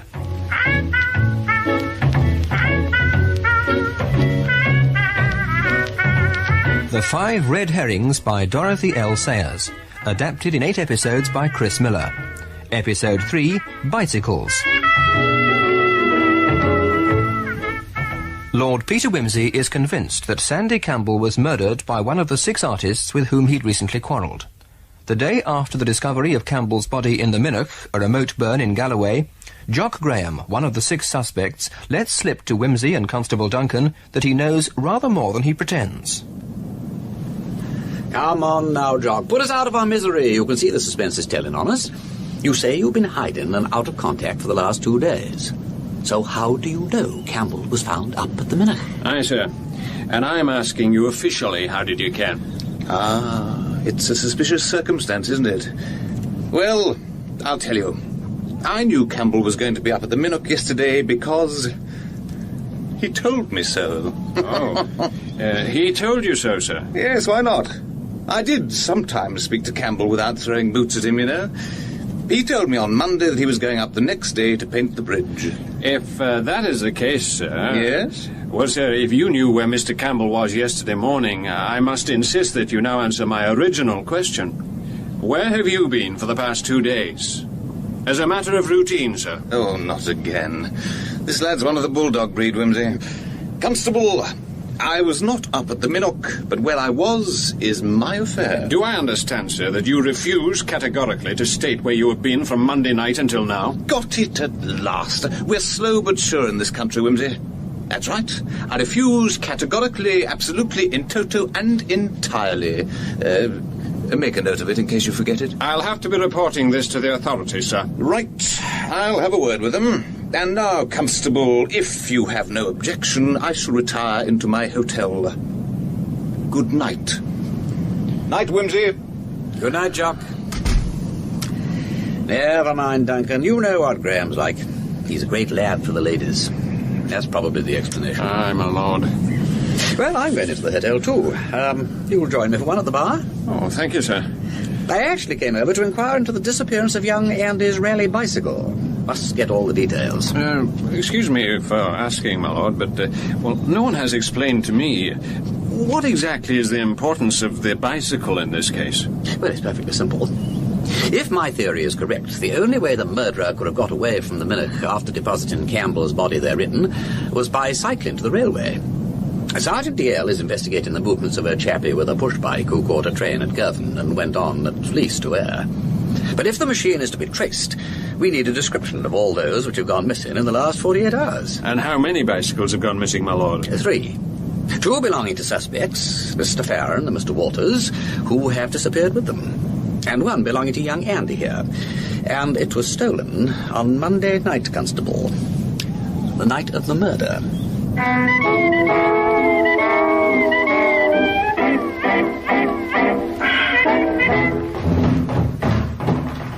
Good morning, Inspector. Good morning, my lord. Oh, Sergeant DL asked me to thank you for the details of the bicycle stolen from the Anworth Hotel. Did he manage to dig out descriptions of the other 2? Aye, my lord. Mr. Waters' machine is a Humber, very old and rusty, according to his landlady, while Mr. Farron's is clean and well kept. Did he go round to see Mrs. Farron? Aye, my lord. How was she? Oh, fine. When I gave her the news about Campbell yesterday, she was deuced upset. And when I accidentally dropped the word suicide into the conversation, she fainted. I hope she's better now. Oh, I think so, my lord. But I reckon Mrs. Farron is still more than a wee bit worried about yon husband of hers upping and disappearing like that. When DL asked her about the bicycle, she claimed she didn't even know the make. But DL thinks she kens fine there's some importance to be attached to the machine, but she doesn't care what to say about it. So where did he get the description? From one of the bicycle shops near the toll booth. Here it is. Raleigh, not new but in good condition. Black, new Dunlop tyre, fitted a back wheel a few weeks ago. Bell, brakes, lamps and brackets, all in good order. Yeah, that seems detailed enough. And Constable Ross has just telephoned from Ayr. Excuse me. Oh, what can I do for you? I'd like to have a word with Inspector McPherson, please. Oh, McPherson, can I help? Aye. It's about Mr. Farron and poor Mr. Campbell, what was murdered. Yeah, we're just talking about Farron. Very good. What's your name? Mayor. Jamie Mayor. I have a wee farm just beyond Twinholme. Aye, Kenny, aye. Well, carry on, Mr. Mayor. What have you got to tell us? Well, it was Monday night, about 9 o'clock. I was having a dram at the Murray Arms in Gatehouse when Mr. Farron came in, looking very wild and queer, and he shouted, "Where's that bastard Campbell?" Begging your pardon, gentlemen. Not at all. Was Campbell there? No, sir. When Mr. Farron saw that, he calmed down a wee bit and had a whisky or 2. I'm thinking from what he said that the quarrel had to do with Mistress Farron, poor lady. I'll not be surprised. Early in the evening, Farron had thrown Campbell out of his house. How long did he stay, Mr. Mayor? About 10 minutes. Then he asked again where Campbell was, so I told him I'd seen him taking the road to Creetown. Creetown? But at 9 o'clock, Campbell was in the McClellan Arms here in Kircudbright. I was there too, I know. Aye, sir, I kenned that, for I'd been in there earlier, but Farron was in a dangerous mood, very dangerous. So I thought to send him in the opposite direction. I see. So Farron went off to Creetown? No, sir. When he left on his bicycle, he started back in this direction again. I didn't ken wherefore. I was a wee bit worried, so I began to follow him, that at the War Memorial he suddenly had turned left up the road towards the golf links. I didn't follow him further after that, as I kent he wouldn't find Campbell up there. But that was the last I saw of him. Very interesting, Mr. Mayor. Aye, we'll look into it straight away. Thank you, Mr. Mayor. We'll contact you again if we need you. Thank you, Inspector. Good day to you. Good morning. Now, why should Farron go up towards the links, Inspector? I can't imagine what... Except... Well, that's where Harry Strachan lives up that road, and Farron and Strachan are particularly friendly. Yes. Now, what are Farron's movements on the evening in question so far? 6 o'clock, he finds Campbell with Mrs. Farron, leaps to the wrong conclusion, and slings Campbell out. From 6 to 7, he argues with his wife. At 7 o'clock, he charges off on his bicycle, and then 2 hours later, he suddenly appears in Gatehouse, still yelling for Campbell's blood. Now, what, I wonder, was he doing between 7 and 9? Oh, goodness say, my lord. But, to return to the matter of the bicycle, my lord. Well, Constable Ross reported from Ayr just before you arrived. The guard on the train from Stranraer is certain that the bicycle belonging to the traveller had relatively new tyres. So it could well be Farron's. Say it could. But it could be the Anworth one, too. What about the traveller? Has Ross tracked him down yet? No, he was last seen going towards the exit at Ayr Station. After that, he vanished. Everybody seems to be doing that, don't they? Vanishing, I mean. Of my 6 suspects, Farron, Waters and Garn have disappeared in suspicious circumstances. Jock Graham did the same, but has now returned. Ferguson is still in Glasgow, and only Strachan has been around since the murder. Mr. Ferguson returned also last night, my lord. Oh, did he? What have we got on him? Virtually nothing, my lord. Sergeant DL has been in Glasgow this morning checking all the railway tickets. Mr. Ferguson's first-class return from Gatehouse was duly punched at Maxwell Town, Hurlford and Mauchline, and given up at Glasgow, which is more or less definite proof that he was on the train all Tuesday morning when the murderer was up at the Murdoch pretending to be Campbell painting. An alibi, eh? Well, there's only one thing to do with an alibi, and that's to go along and test it. Yes, my lord. After all, Ferguson may be able to account for himself on Tuesday morning, but what about Monday night, when Campbell was actually murdered? Ferguson lives next door to him. He must at least have heard something. I think I'll pop over to Gatehouse and find out.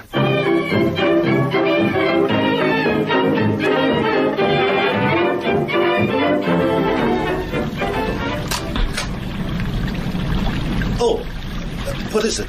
Good morning, Mr. Ferguson. I don't know if you remember me. My name's Wimsey. I fancy we met once at Bob Anderson's. Yes, of course, sir. Come in.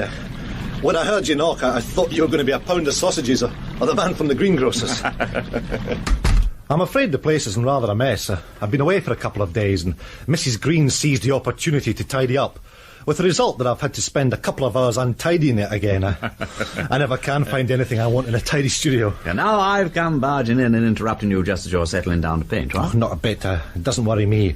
I'll just continue if you don't mind. Indeed. Find yourself a seat. Yeah, thank you. Been in Glasgow, haven't you? Yes, sir. Ran up to look at the show. Is it a good one? Oh, not bad. Craig's got some fine studies, and there's a good thing of Donaldson's. The usual allowance of duds, of course. I really went to see the Farquharsons. And now you've come back to find you've lost your next-door neighbour.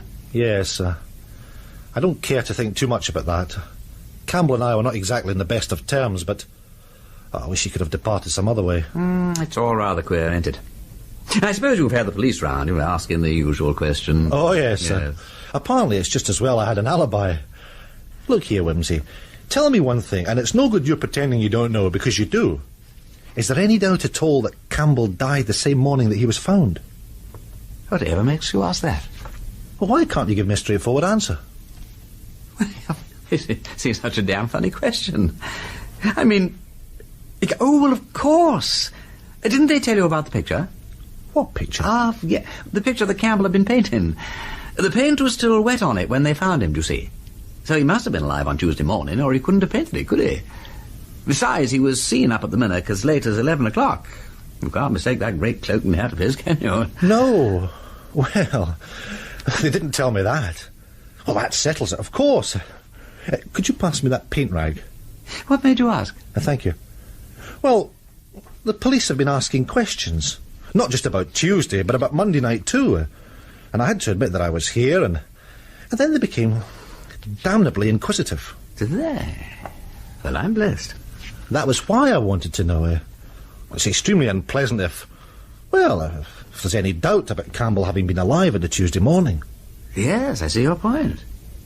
Well, as far as I know, anybody who has a complete alibi for Tuesday morning is perfectly safe. Oh, I'm glad of that. In that case... Mm-hmm. Well, the fact is, Wimsey, there are one or two things I didn't tell those police fellows. Perhaps I'd better spill the beans to you, and then you can say whether I ought to mention it. I'm not particularly anxious to make trouble for anyone, but on the other hand, you know, I don't want to be an accessory or anything. If my opinion's worth anything, I'd say cough it up. After all, if anybody did do the poor devil in, it's rather up to one to get it detected and so on, what? Yes, if I only knew why they wanted to know about Monday night. Well, they wanted to find the last person who saw the man alive. It's always done. It's part of the regular show. Ah. Well, what is it you didn't let on about? One or two things. I heard Campbell come in a little after 10. I told him that. But then, just after midnight, well, somebody else knocked at his door and went in. I didn't know who it was, and I didn't bother to get up and look. And when did this person go? Oh, I've no idea how long he or she stayed. She? Well, it could have been. Now, what have I done with that tube of cobalt? Yes, it could have been a she. There were women in Campbell's life, I'm sure. You've heard all the talk about Campbell and Mrs. Farron, I expect. Not that there's anything in it. I think Campbell was fond of her in his way, but she's much too high-minded to get herself into trouble. Everyone can see that, apart from Farron. He was beastly jealous of Campbell's attentions. So I've heard. So this midnight visitor is the only piece of evidence you've withheld from the police? No. I don't see that they have anything to do with Campbell's murder, but... Well, there was a sort of hullabaloo next door early in the evening, about 8 o'clock. Was there? What sort of hullabaloo? Well, a fellow came round banging on Campbell's door and using language. Campbell was out, rather fortunately, because I gathered there was a perfectly good shindy brewing. What happened? Well, I stuck my head out and told this fellow not to make such a filthy row. And he asked me where the something or other that, what do you call it, Campbell was. I said I hadn't seen him all day and asked him to remove himself. So then he started on some rigmarole about all the nasty things he would do to Campbell, both inside and out, if once he laid hands on him. Well, it was obvious he didn't really mean it, so I didn't pay much attention. Eventually, I told him to forget about it, and he told me to go and do this and that to myself, and by that time I get fed up. So I retorted that he could go away and hang himself, and he said that was exactly what he was going to do, only he must slay Campbell first. Who was this fellow? Well, I suppose I shall have to tell you. As a matter of fact, well, I'm afraid it was Farron.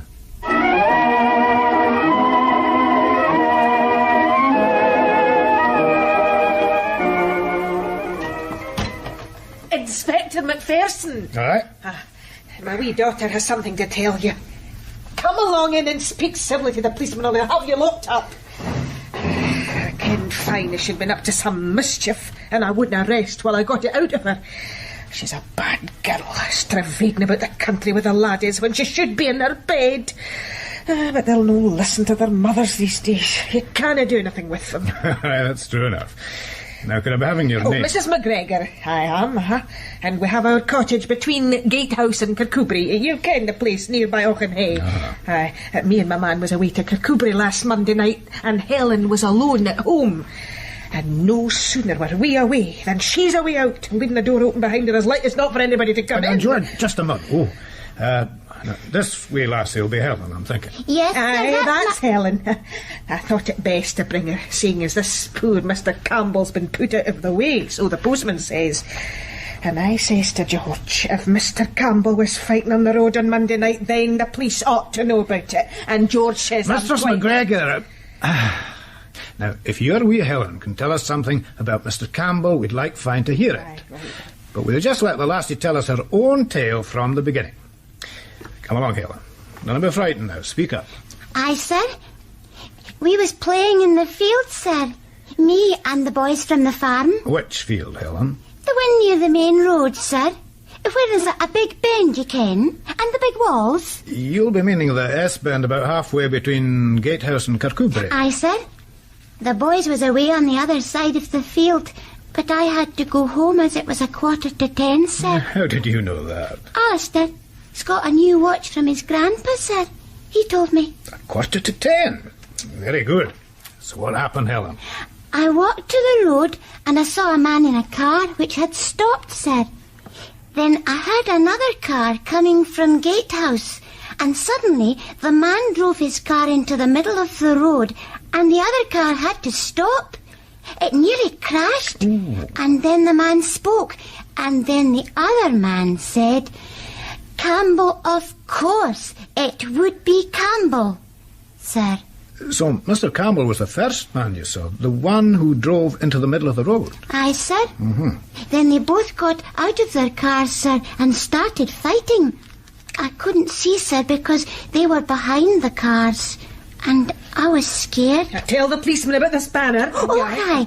Well, while they was fighting, sir, suddenly a big spanner flew in the air, and it almost hit me, sir. Did you touch it? Oh, no, sir. I was scared. And then I looked up, sir, after a wee bit, sir, and one of the men was getting up and carrying the other one on his shoulders. I think he was dead, sir, because he just hung there. Aye. And what did this man do with the body? He put it in the car, sir. Which car, lassie? The one you'd seen first, Mr. Campbell's, or the one which had driven up from the direction of Gatehouse? The second one, sir. And then he drove off, sir, back towards Gatehouse.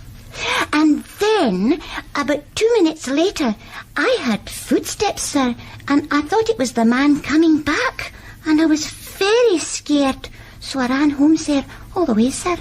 And that is all? No, sir. Just when I got home at 5 minutes past 10, sir, because I looked at the clock in the kitchen in case I was late, a car came past very fast towards Kircudbright, sir. But I didn't see it, sir. I just jumped into bed and pulled the clothes over my head. I was so scared, sir.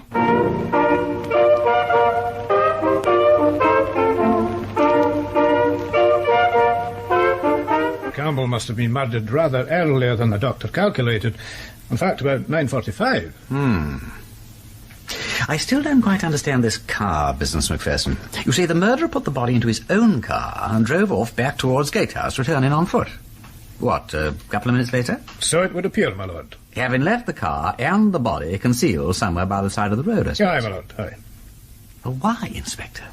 Why do you think he did that? In order to remove Mr. Campbell's car as quickly as possible from the scene of the crime, my lord.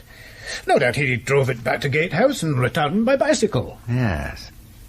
But why didn't he put Campbell's body into Campbell's car and drive it off? Why court discovery by leaving the body in his own car? And while we're about it, who was the man in the third car whom Helen heard driving furiously towards Kircudbright 10 minutes later? He may not have anything to do with the case, of course, but at the very least he must have passed the murderer on the road. Aye, my lord, that's so. He'll have to be found. Ah, indeed. Now then, next question. How does all this fit in with the evidence about Farron? Oh, good heavens, my lord, of course. The times fit perfectly. Do they? Aye, my lord. See, Farron was last seen about 9:15 going up the road to the golf links. Yeah, on his bicycle there, Macpherson. Where did he acquire a car from by 9:45? But that's the point, my lord. He borrowed Strachan's car. That's why he was going up that road. Obviously, he'd seen through Mr. Mayor's story about Campbell being away to Creetown and decided that he must be in Kircudbright after all. So rather than bicycle all the way back, he went up to see Strachan and borrow his car. Yeah, well, that certainly makes sense. Another thing, my lord. Mm-hmm. Now, this explains everything. The taking of the wrong car, the leaving the body, everything. The reason Farron left Campbell's body in Strachan's car by the side of the road was that at that point he was intending to put the guilt of the murder onto Strachan. Now, wait a moment, Inspector, wait a moment. Is that likely? Surely all Strachan would have to do when accused in those circumstances would be to tell how he lent the car to Farron, and that would be the end of that. I dare say Farron realised that while driving Campbell's car back to Gatehouse. No doubt that was when he got the idea of faking the accident up at the Murdoch. Yes. Well, let's run through Hugh Farron's movements again. 6 o'clock turns Campbell out of the house. 7 o'clock leaves home on his bicycle. 8 o'clock, according to Ferguson, arrives at Campbell's cottage threatening murder and mayhem. 9 o'clock, he enters the Murray Arms, still looking for Campbell. 9:15, bicycles up to Strachan's house and borrows his car. 9:45, accidentally meets Campbell on the Gatehouse Kircudbright Road, fights with him and murders him. And 10 o'clock, puts Campbell's body into Strachan's car and himself drives Campbell's car back to Gatehouse. Yeah, so far so reasonable. What does he do then, Inspector? Well, after putting Campbell's car in the garage, I would think he walked up to Strachan's and collected his bicycle. Yes? Then he bicycled to the scene of the crime, put the machine in the car, and drove back to Campbell's house. Now there, his main task was, of course, to remove the body from the car and hide it, either in the house or in the garage. Then he returned Strachan's car to its owner. And finally, he came back to Campbell's cottage to prepare evidence of Campbell's having spent the night and breakfasted there. All of which could have been accomplished by midnight? Aye, my lord. So Farron, in fact, visited Strachan's house 3 times, to collect the car, pick up his bicycle, and return the car. Well, someone must have seen or heard him. Even if Strachan refuses information or lies stoutly in defence of his friend, there are still Mrs. Strachan and their daughter and the maid. Very true, my lord. And, of course, Mr. Farron also visited Mr. Campbell's cottage 3 times. First to return the car, second to bring in the body, and third, on foot, to fake the evidence. Yes. Well, Ferguson heard someone coming in at midnight, so it looks as if the third of those is accounted for. Funny he didn't hear anything of the 2 visits by car. Well, I suppose he must have been asleep. Aye, my lord. All the same, that looks pretty impressive to me, Inspector. Farron looks like your man. Aye, clear as daylight. Poor Farron. He must have been in a rare way to go and do such a thing. It's a pity we lost so much time. It's 100 to 1 he's out of the country by now. Out of the country or out of the world? My lord? Well, that's what he said to Ferguson. That he was going to kill Campbell and then do away with himself. Aye. He often says it and doesn't do it. But whiles they do it all the same. Yes. Now, I'm thinking we'll not be far wrong if we send a search party up into those hills behind Creetown, my lord. You mind the sad affair there was a year or 2 ago with a poor woman who threw herself down one of the old lead mines? How do you ken, my lord? I'm thinking this will be just the very thing that Mr. Farron's fearing. But she doesn't like to say so. No, I absolutely agree. I think she believes her husband's killed himself and daren't say so because she suspects he may have done the murder. And you better get your sleuth hounds up there at once, Inspector. Yeah, oh, and another thing. My lord? Yeah, suddenly occurred to me. There's a piece of hugely important evidence lying to hand, if only we can bother to go and collect it. What would that be, my lord? The murder weapon. The heavy spanner that nearly laid out little Helen. It's almost certainly still by the side of the road. My lord, we must go and pick it up at once. Excuse me. Macpherson! Hello, Inspector. It's Ross here again from Ayr. Ross, aye. What have you got for us now? My lord, you like to pick up the extension. It's about yon bicycle and the traveller, sir. Something very odd's been going on. What have you found out? Well, the traveller now, he was last seen walking briskly towards the station exit. Aye, sir. Carrying an attache case. He was then seen disappearing down a small side street in which there's nothing but the back entrances of warehouses and a public convenience. 2 minutes later, the bookstall clerk saw a man in a soft felt hat and a Burberry pass by, going towards the booking hall. And you think this is the same man? That he put the Burberry on, perhaps on the convenience? Aye, sir. Where did he go after that? I don't ken, sir. There were 6 trains leaving Ayr in the half-hour following, and he could have been on any of them. Well, except the 154 to Glasgow. Why not that one? Because of the bicycle, sir. What bicycle? Well, let me explain. The 154 is the same train as the one the traveller arrived on, the one from Stranraer.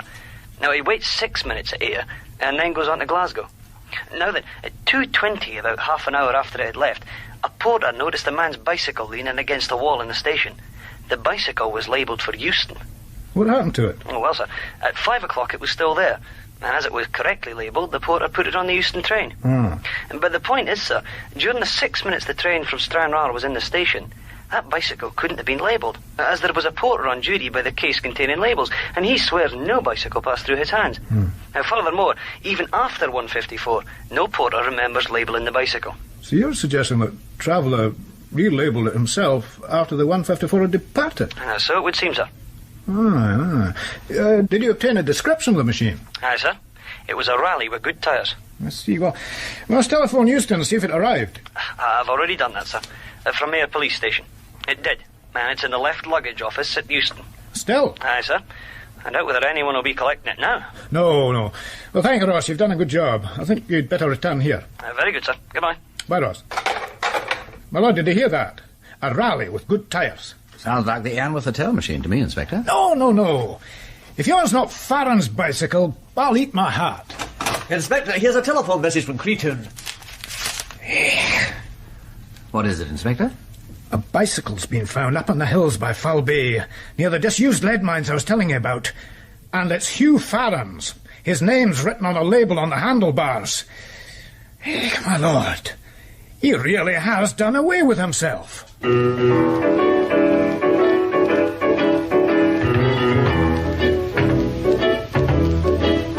In that episode of The Five Red Herrings, the parts were played as follows.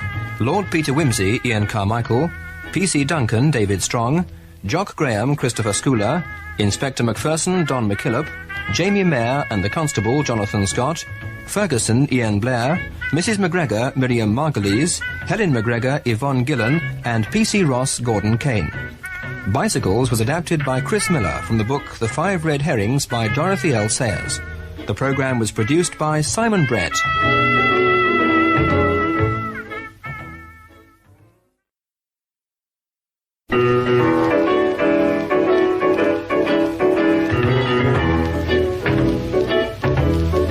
Lord Peter Wimsey.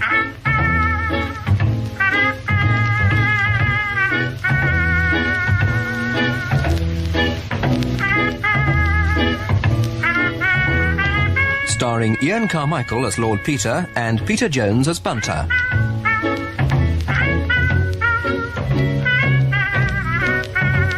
The Five Red Herrings by Dorothy L Sayers, adapted in 8 episodes by Chris Miller. Episode 4, Bunter Investigates. Lord Peter Wimsey is investigating the murder of Sandy Campbell, an unpopular Galloway artist. He and Inspector Macpherson of Kircudbright are putting together a case against Hugh Farron, another painter, when they learn that Farron's bicycle has been found abandoned near some disused lead mines, suggesting he may have committed suicide. At this moment, Wimsey's friend, Chief Inspector Parker, arrives. Charles, how extraordinary. What brings you to Scotland? Hello, Peter. Well, I had to come up to Dumfries yesterday for a conference, so I thought I'd pop over to see you before getting the night train back. Bunter told me I'd find you at the police station. You've got yourself involved in another murder case, he says. I have indeed. This is Inspector Macpherson of the local force. Macpherson, Chief Inspector Parker of Scotland Yard. Afternoon, Inspector. Very pleased to make your acquaintance, Mr. Parker. I'm afraid you've come on us at a sad moment. Oh, why is that? Well, one of our suspects has... well, a wee bit difficult to explain. You better begin at the beginning, Macpherson. Mr. Parker will have to know. We've been wanting him to keep watch on that bicycle at Euston for us. Aye, my lord. Well, Mr. Parker, beginning at the beginning, as his lordship says, at 2 o'clock on Tuesday afternoon, we found the body of one Alexander Campbell upside down in a barn called the Murdoch, over beyond Newton Stewart. It looked as though he'd been painting up a bin and had stepped back to admire his picture, maybe, and had tumbled down the bank and smashed his head on the rocks. However... His lordship soon convinced you that the man had been murdered. How did you guess? That's exactly what happened. And what is more, not that he'd been simply pushed over the edge, you can, but that he'd been murdered the previous night. And how did you know that, Peter? Oh, several things. Not least the rigor mortis. When we saw him, Campbell looked more than 12 hours dead. And that in itself was immediately suspicious, because someone wearing Campbell's rather distinctive hat and cloak had been seen painting above the Mimic that morning at 10:10. And again at 11:05. Not Campbell. Precisely, Charles. Not Campbell, but the murderer pretending to be Campbell, in order to establish some sort of alibi. Ah, well, at least you know the murderer must be an artist too. Yes, well, but a lot of people who live hereabouts are, aren't they, Inspector? Aye, sir, there are a good many, but we managed to whittle the list down to 6 suspects, all of whom quarrelled with Campbell shortly before he died. Well, 6 is still quite a lot. Ah, but what a 6 they are, Charles. Waters has disappeared. Graham had disappeared, but turned up yesterday evening, refusing to say where he'd been. Gowan's servants claimed that he went off to London unexpectedly and conveniently on Monday night. Strachan turned up on Tuesday morning, lying about where he'd been and with a beautiful shiner, and Ferguson, who's Campbell's next-door neighbour, was certainly travelling to Glasgow on Tuesday morning, but didn't tell the police the whole truth about what he heard at Campbell's cottage on Monday night.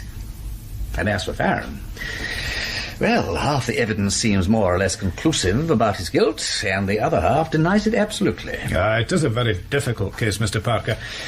We know Farron was threatening to kill Campbell on Monday night. We know Campbell met someone on the road between here and Gatehouse later on and had a fight with him. A wee lassie called Helen McGregor saw him. And now that Farron's bicycle has been found up by Foul Bay, it looks very much as if Farron killed himself afterwards in a fit of remorse. But, if all that is true, what is that bicycle doing at Euston? The theory was, Parker, that the murderer got away from the milk after pitching Campbell's body down the bank by bicycling to the railway at Gun. When he changed trains at Ayr, he relabelled his bicycle and dispatched it to Euston, out of harm's way. But as they've now found Farron's machine up at the lead mines, we must conclude either that Farron is innocent or that the bicycle and the traveller on the train have nothing to do with the case. So, what do you want me to do? Well, to start with, Parker, get us an accurate description of the machine at Euston. From the details we've had so far, it sounds like one that was stolen from the Anworth Hotel on Monday night. Though if that's the case, I admit we won't be much further forward, as anyone could have stolen it. However, we might at least be able to eliminate Waters, whose bicycle has also vanished. Righto. I'll see to it. Ah, thank you.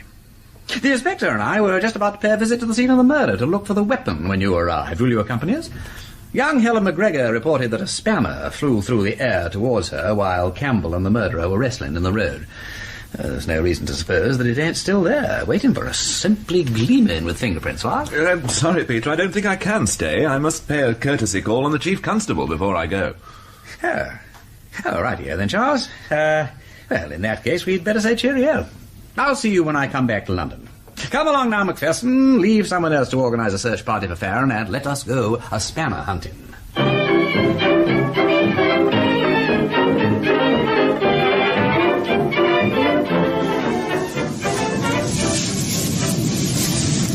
Any luck, my lord?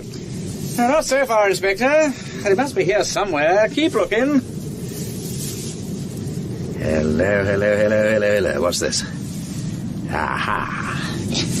Inspector? Aye, my lord. Come here. There you are. A King Dick spanner. Hold on, my lord. You've not touched it. Now, what do you take me for?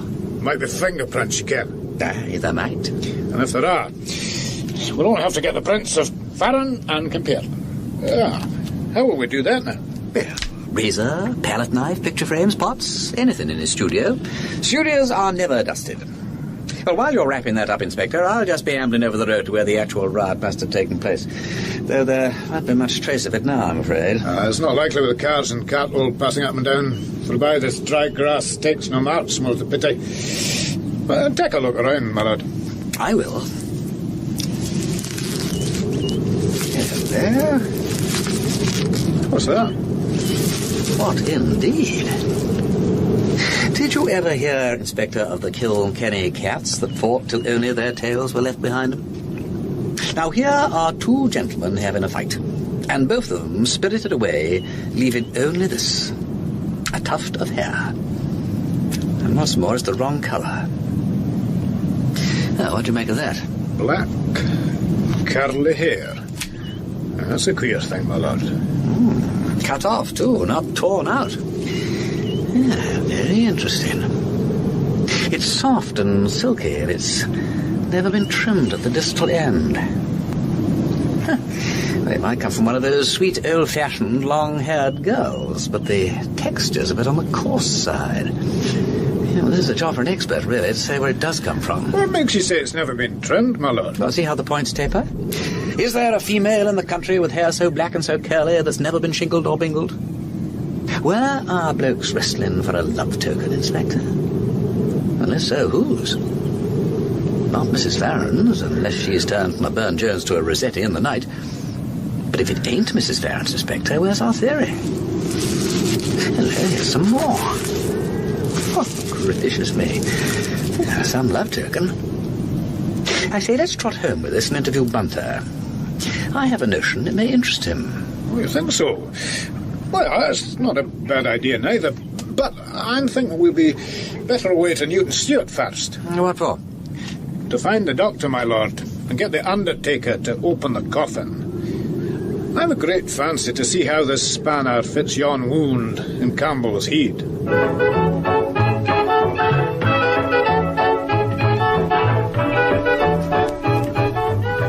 And did it fit, my lord? Yes, Bunter, it did. The doctor thought the contused area on the left cheek was certainly caused by the spanner. And the larger dent on the temple, the one which actually killed him, could well have been too. Unfortunately, the fingerprint evidence was not so satisfactory.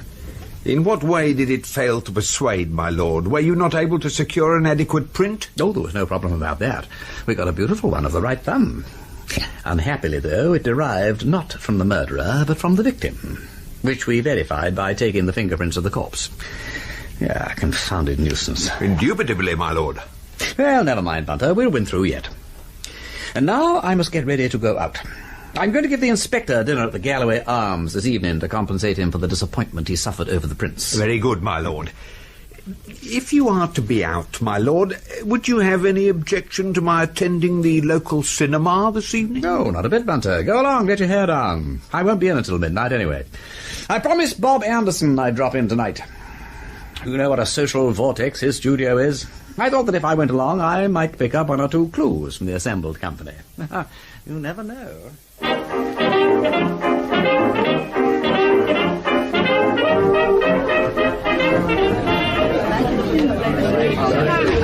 Hello. Bob, here's Lord Peter. Lord Peter, excellent. Come away in. Here he is, everyone, the man to tell us all about it. All about what? Want to back for the ledger? The ledger be damned. All about this business of poor Campbell. Tell us, Wimsey, you that's hand in glove with the police. I am sorry. I'm not allowed to tell anything. You mustn't tempt me. It's not fair. I could not love thee, Bob, so much loved I not honour more. Besides, I'm supposed to be finding things out, not giving information away. Well, you're welcome to all we know. Am I, Miss Selby? Thank you. Tell me then, how many hundred people in the county besides Jock Graham knew that Campbell meant to go up to the Murdoch on Tuesday morning? Oh, you'd better ask who did not. He told us all here on Sunday night, didn't he, Mr. Ferguson? Yes, I remember it perfectly. And I fancy I said something about it to Farron on the Monday morning, because he had a tea party or something fixed up for Brighouse Bay on Tuesday, and said he hoped they wouldn't run into Campbell. What about you, Strachan? Oh, yes, I knew too. My wife and I met him up there on Sunday while he was doing a preliminary sketch, and he told us. Campbell seems to have been much more communicative than usual. Oh, Campbell was not such a bad fellow if you took him the right way. He had an aggressive manner, but one couldn't really take him seriously. Well, many people did, though, Bob. Matthew Gowan, for one. And Hugh Farron for another. And Waters, too. By the way, Wimsey, what's happened to young Waters? Well, I haven't the foggiest idea, Strachan. As far as I can make out, he's supposed to be in Glasgow. Did you see anything of him there on Tuesday, Ferguson? At the exhibition, for instance? No. The police asked me that. Do I take it that Waters is suspected of anything? Oh, no, I don't think so. It's just that if he was on the way to Glasgow on Tuesday morning, he couldn't have been up at the minute. The odd thing is that nobody saw him in Glasgow. That's right. Well, he was supposed to be going by our train, but he didn't, did he, Mr. Ferguson? I didn't see him, but I wasn't looking for him particularly. I saw you two ladies get in at Dumfries, and I saw you again at St Enoch Station. But I went off in rather a hurry. I had to take my magneto into Sparks and Crisp for repairs. Confounded nuisance, that magneto. Oh, well, Sparks and Crisp will provide a nice little alibi for you. Eh? Oh, yes, I don't know exactly when I got there, but they'll be able to say. I took a tram up. I should think I got to their place about 3 o'clock. The train was a quarter of an hour late, of course. It always is. It was near 20 minutes late. We were very much annoyed about it. Local trains are always late, is one of the rules. It's done so that the guard and the engine driver can step out at every stop and admire the prize marrow in the station master's garden. However, this ain't getting us any further. Investigating the murder, you mean, Wimsey? Shall I tell you what I think? I think the whole thing's a mare's nest. Probably it was only an accident after all. The poor man lost his foothold and tumbled down the bank. Well, it's possible, Bob. I won't deny it. A great deal depends on how long Campbell actually spent up at the Murdoch on Tuesday morning. Ferguson, you don't know what time he left home by any chance, do you? I heard his car moving off about 7:30. You didn't see him? No. 7:30 then. And it's about 27 miles, so he would have got up there sometime between about 8:30 and 8:45. How long would it take him to do this sketch, do you think? Oh, we haven't seen the picture. How can we possibly tell? Look here, I know how we could get a rough idea. Supposing all of you were each to start off with a panel that size and a rough charcoal outline. Could you kind of fudge something up, imitating Campbell's style as much as possible, while I stood over you with a stopwatch? Well, we could take the average of your speeds and get a sort of line on the thing that way. I reconstruct the crime, you mean? In a sense, yes. Well, that's all very well, Wimsey, but no two men paint at the same rate. And if I, for instance, tried to paint like Campbell with a palette knife, I should make an awful muck of it and get nowhere. Oh, possibly. But then your styles are so very unlike Ferguson. I'll be sporting, Lord Peter. If it's really going to do any good, I don't mind making a fool of myself. Oh, that's the spirit, Margaret. I'll come along too, Lord Peter. Now, what about you, Mr. Strachan? I don't mind having a dash at it. All right, then, we all will. Have we got to go up to the scene of the tragedy, old man? Starting at 7:30. Well, it's no good getting there too early because of the light. Ah, well, now, that's one of the things we've got to prove. How soon he could have got going on it. Is it tomorrow morning you're thinking of? Sooner the better. Will you convey us there? In the utmost luxury. And Bunter shall provide hot coffee and sandwiches. All right, everyone? Hi. Ferguson? I think it's monstrous. Going over in carloads like that and having a picnic. Oh, come on. Well, I'll come if you like, but I think it's rather disgusting all the same. Well, never mind, you'll get over it. Well, thank you all. And now I'd better go home and place the order with Bunter. What shall I say? Coffee and palette knives for 6.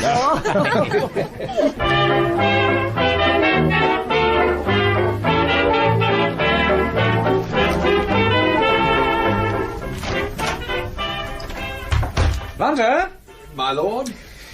Bunter, something very odd is going on at Mr. Gowan's house. I was on my way back from Bob's when I saw someone engaged in a moonlight flitting. I was about, my lord, to make a similar communication to your lordship.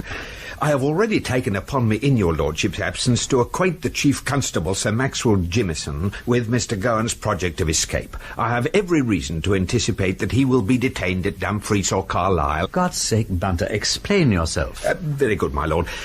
When your lordship was good enough to acquaint me with the result of Inspector Macpherson's preliminary inquiry at Mr. Gowan's house, it came to my mind that possibly a greater amount of information might be elicited from Mr. Gowan's domestic staff by a gentleman's personal attendant than by an officer of the law. With this object in view, my lord, I desired permission to attend the cinematograph performance tonight.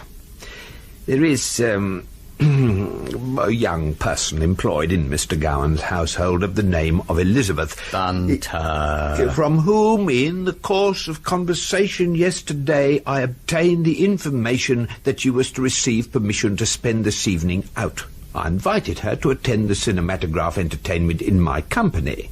During the course of the performance, I contrived to render our relations somewhat more confidential. Bunter. Your lordship need be under no apprehension. In short, the young person confessed to me that during the last few days circumstances had arisen which had put her into a state of considerable trepidation. I naturally inquired what these circumstances might be. In reply, she gave me to understand, my lord, that her alarm was occasioned by the presence of a mysterious stranger in Mr. Gowan's house. You fascinate me, Bunter. Thank you, my lord. I succeeded at length in eliciting from her the following particulars. The mysterious occurrences of which she complained had commenced to eventuate on Monday last, on which day she had received permission to spend the evening with a sick relative. On returning to the house at 10:30, she was informed that Mr. Gowan had been suddenly called away to London and had departed by the 8:45 train for Carlisle. Yes, that's what the butler chappie, what's his name, Alcock, told Macpherson. Yes, my lord. The next day she was expressly forbidden by Mrs. Alcock to enter a certain corridor at the top of the house. Being, however, of the female sex, the prohibition immediately aroused in her a strong spirit of inquiry, and on the first possible occasion she went into the forbidden corridor and listened.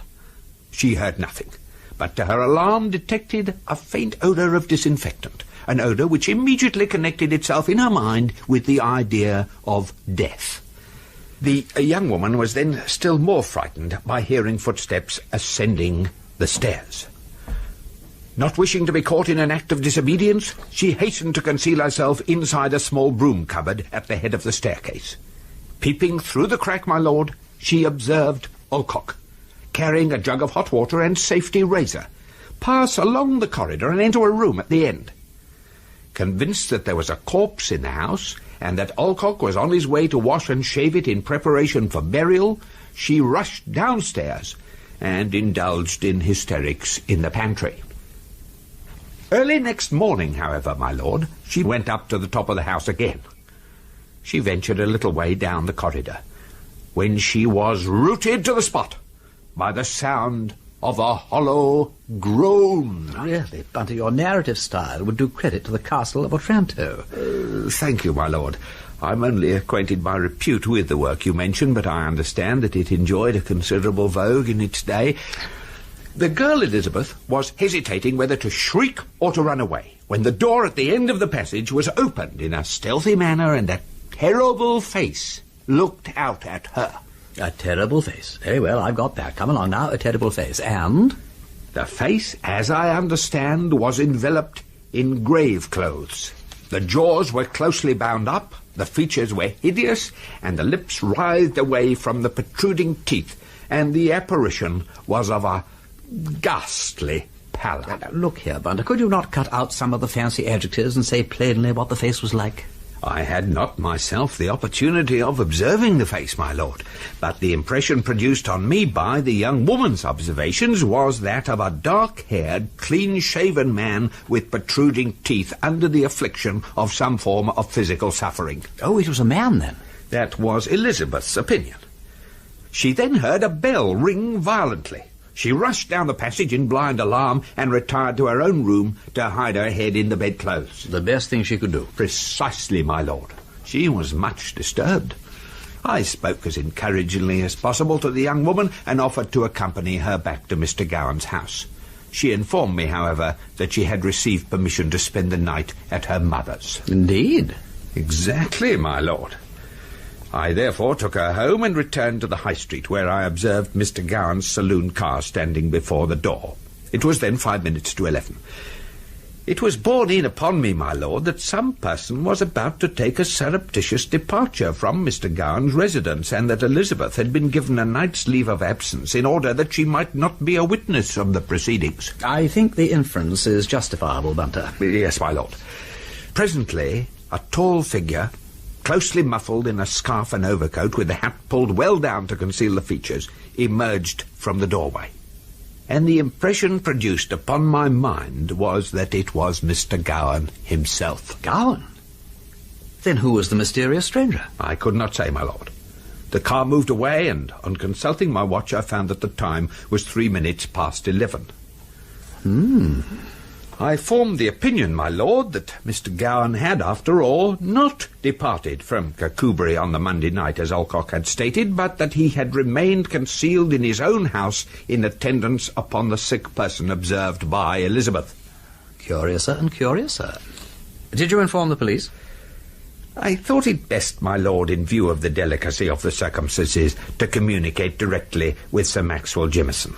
I hastened to the Selkirk Arms and put in a call from there. Well, you must have passed me. I just heard across to the police station, but Inspector Macpherson wasn't there. I regret extremely that I should have missed your lordship.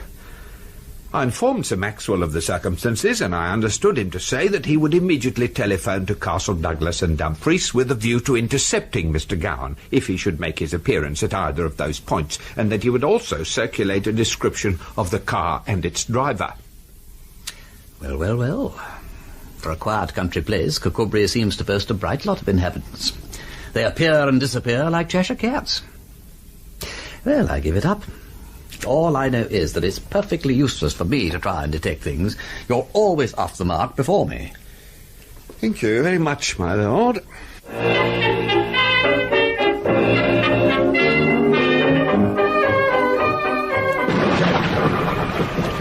Good morning, Inspector. Come along in. Hey, you're lucky to find us at home. Had the weather not broken, we'd have been away on a sketching expedition.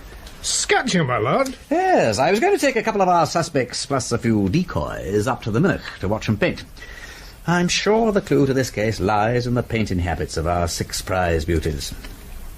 Incidentally, any news of Farron? You've not found his body yet? No, my lord, but there are 2 or 3 shafts still to be explored. They could be awkward as they have water on the bottom. Well, we must just hope for the best. Aye, my lord. Now, tell me about Gowan. Did the police pick him up all right? No, my lord. No? No, my lord. The chief constable bungled it. Yeah, he couldn't have done. Well, he did. That's fair. ridiculous. That they should have missed Gowan is not thinkable.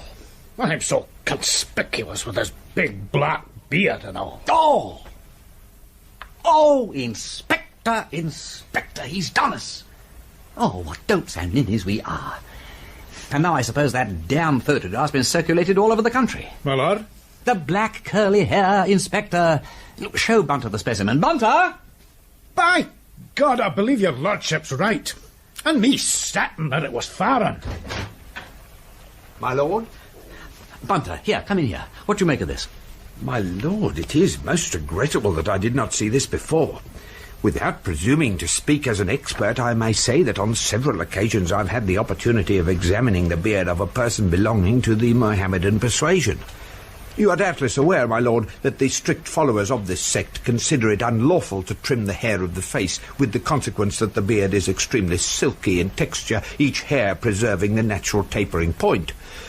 Your lordship has doubtless observed that this specimen conforms in every particular to this description, and having seen Mr. Gowan's beard, I do not hesitate to give it as my personal opinion, subject to expert correction, that Mr. Gowan will now be found to be deprived in whole or in part of that facial adornment. Oh, yes, I am afraid you're right, Bunter.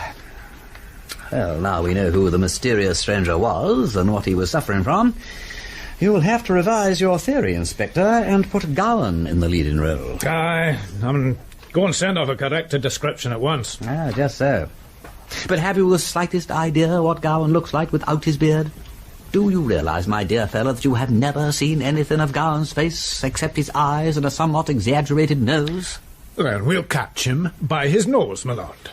Yes. Well, if I were you, I'd look for him in London. Didn't Alcock say he belonged to a club in Piccadilly? Aye, my lord. Go and call on Chief Inspector Parker at the yard. He'll dig him out for you.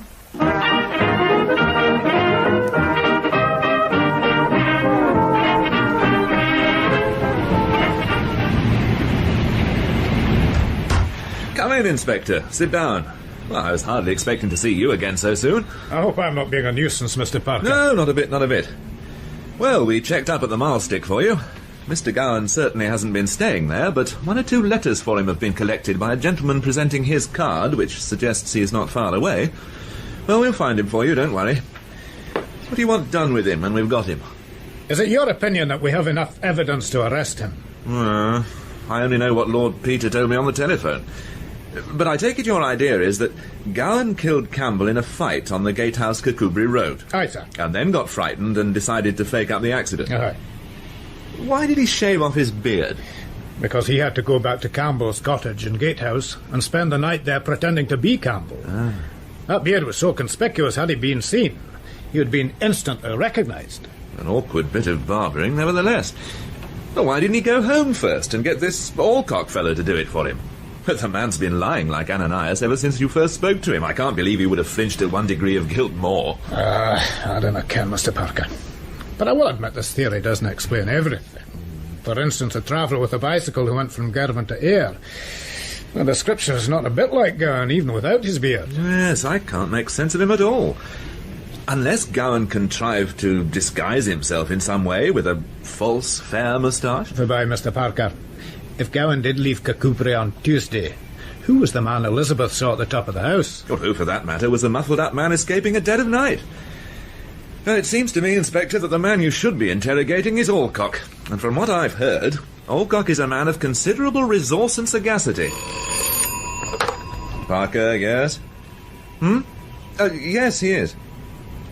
All right. Ha-ha! Thank you. Your local station. Oh? News for you. Alcock's disappeared.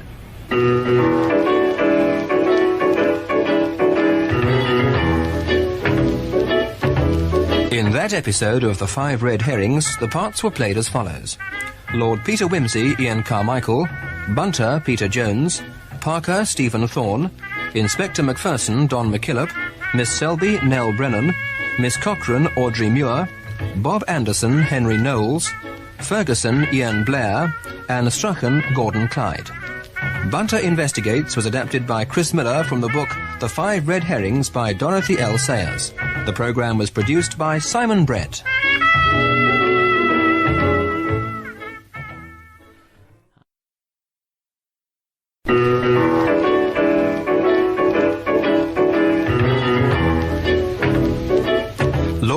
Peter Wimsey.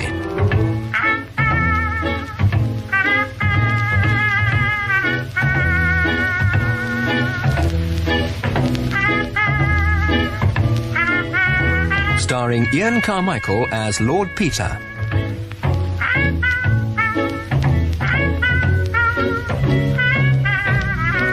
The Five Red Herrings by Dorothy L Sayers. Adapted in 8 episodes by Chris Miller. Episode 5, Alibis.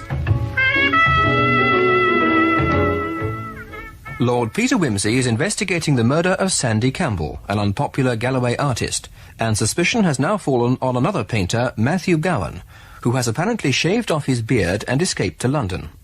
Shortly after Inspector Macpherson's departure to track him down, the local police discover that Alcock, Gowan's butler, has also disappeared. Sergeant DL informs Lord Peter. Aye, my lord. The call came in from Kircudbright half an hour ago. Alcock and Hammond the chauffeur have taken Mr. Gowan's car and vanished, we know not where to. Has Inspector Macpherson been informed? Aye, my lord. What I cannot understand, though, my lord, is how it is Mr. Gowan and his servants are suspected at all. Just 2 days ago, Inspector Macpherson was ready to swear Hugh Farron was our murderer. Ah, but a lot's happened since then, Sergeant. To begin with, yesterday afternoon we found several pieces of Gowan's silky black beard at the scene of the crime. Which scene, my lord? The main road where Campbell was killed, or the barn where we found the body? The road. Ah. The theory is that after committing the murder, Gowan shaved his beard off there and then to avoid being recognised while taking the body back to Gatehouse. Whatever the reason, though, Inspector Macpherson is convinced those tufts of hair let Farron out. But, my lord, what about Farron's bicycle, what was found abandoned up near the disused lead mines? Surely that suggests he did exactly what he threatened to do. Killed Campbell because he thought he was associating with his wife, and then went up into the hills to do away with himself. Possibly, dear, possibly. But then what was the point of all that nonsense up at the Murdoch on Tuesday morning? Pretending to be Campbell and painting the picture before toppling him into the bun. My lord? Well, you see what I'm driving at, don't you, Sergeant? Well, Why should Farron concoct such an elaborate fake alibi if he was intending to kill himself immediately afterwards anyway? Well, my lord... Similar considerations apply to Gowan, of course. I mean, in his case, what on earth was the point of bicycling all the way from the Murdoch to Girton to catch the train, and then slinking back to Kircudbright to go into hiding? We know he was at home until Thursday evening because his maid, Betty, saw him lurking beardless on the upper floor. Oh, it doesn't make sense, DL. And yet we know there was a traveller from Girton to Ayr, and we know he had a bicycle which he sent on to Euston, and we strongly suspect he's our man. So who was he? One of our 4 other suspects? Ferguson, perhaps? I thought it had been established, my lord, that Ferguson was on his way to Glasgow on Tuesday morning by an entirely different route. His alibi for Tuesday's pretty good. What about Waters, then? We still don't know where Waters is. He's completely disappeared. Henry Strachan, maybe? He came in on Tuesday afternoon with a black eye, which he said he got playing golf, but I know that's a lie. Could be, my lord. Or what about Jock Graham? He was seen somewhere near the Murdoch on Tuesday morning and won't say where he was on Monday night. Have we got anything further on him? I'm expecting something hourly, my lord. And have you seen this in the Glasgow Clarion? P.C. Duncan has been blabbing to a reporter. Look at it, look at it. The police have reason to suppose that the crime was committed by an artist. The one fact we were wishful to conceal from the suspects. Mr. Jock Graham interviewed by our correspondent. My lord, Graham knows he's suspected now, and I've no doubt he'll be producing an alibi before the day's out, either for Monday night or for Tuesday morning, or even both. Yes, Sergeant, I wouldn't be at all surprised. Oh, well, never mind. You stay here and wait for Graham's alibi. I shall drive out to the Carrick shore, where I know Strachan is painting this morning, and talk to him about his. Cheerio.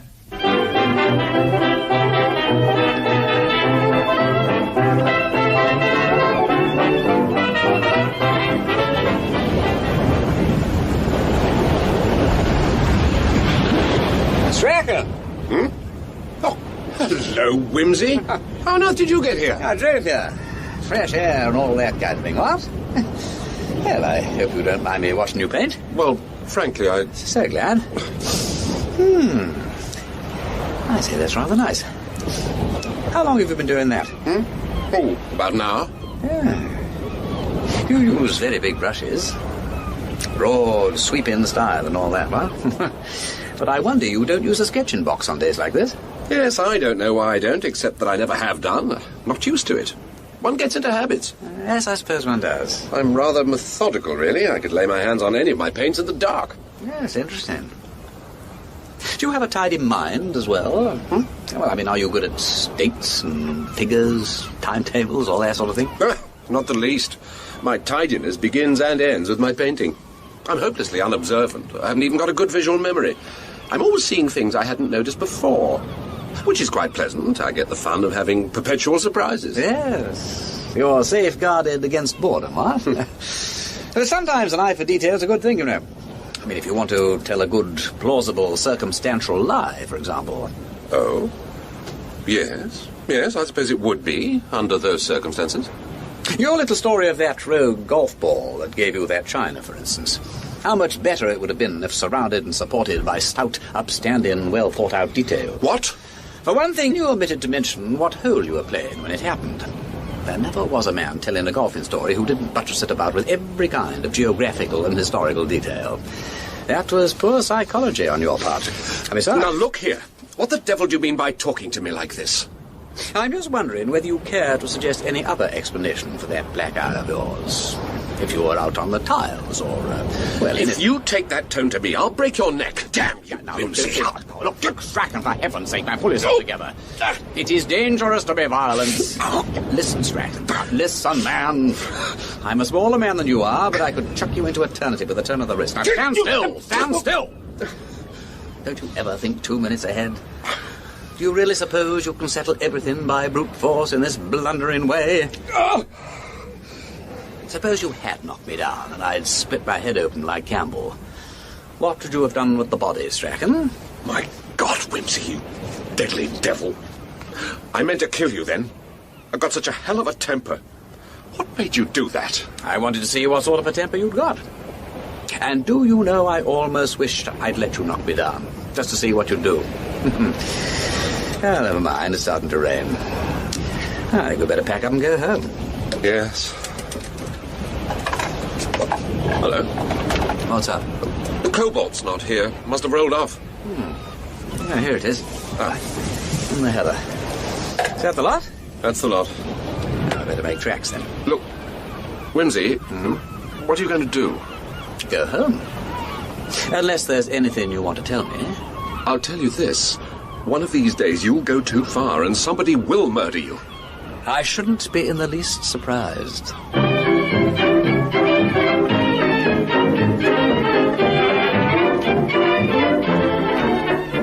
And now, Mrs. Smith LeMeasurer, what can I be doing for you? Oh, Sergeant, it's this report in the Glasgow Clarion. I just wanted to ask whether there's any foundation for the dreadful insinuations in it. That's as may be. You see, it says that the murder must have been committed by an artist. What makes them say that? Well, I'll no be saying that there mightn't be some evidence to point in that direction, especially since the deceased was an artist himself, and most of his friends were artists. Oh, of course. And then it goes on to mention Mr. Graham. Aye, it does so. Oh, surely it can't be that you actually suspect Mr. Graham of this dreadful thing. Oh, well, now, there's always some grounds for suspicion when a crime is committed and a person will not state just where he was at the time. Oh. I wouldn't say that there was what they call a violent presumption of guilt, but there's grounds for what we may call a general suspicion. Oh, I see. Well, tell me, officer, supposing anybody were to clear your mind of this general suspicion against Mr. Graham, it wouldn't be necessary to make the explanation public? Well, that depends on the nature of the explanation. If it was such as to remove a possibility of this gentleman's being concerned, and if it was well supported by proofs, and provided that the matter never came to trial, there would be no need to make anything public at all. Well, in that case... Oh, Mr. DL, I can rely on your discretion, can't I? Forby, I'm a married man. Just tell me all about it, as if I might be your father. Oh, I will. Thank you, I will. Mr. Graham would never say anything, of course. He's too kind and too chivalrous. Mr. DL, he couldn't tell you where he was on Monday night because he was with me. Uh-huh. Is that so? Yeah, that's a very good reason for him to keep silence, a very satisfactory reason indeed. Can you tell me, Mrs. Smith-Le-Mesurier, at what time Mr. Graham came to your house and left you again? Oh, he came to dinner at about 8 o'clock and left me again after breakfast. That would be a little after 9. My maid can confirm the times. Well, I'm sure she can. And Mr. Graham was in the house all the time? He was never out of my sight. I see. What makes you think, ma'am, that this story provides Mr. Graham with an alibi for the murder of Campbell that was found with his head dunted in at 2 o'clock on Tuesday afternoon? What? But I thought... What makes you think the gentleman needs an alibi for the Monday night?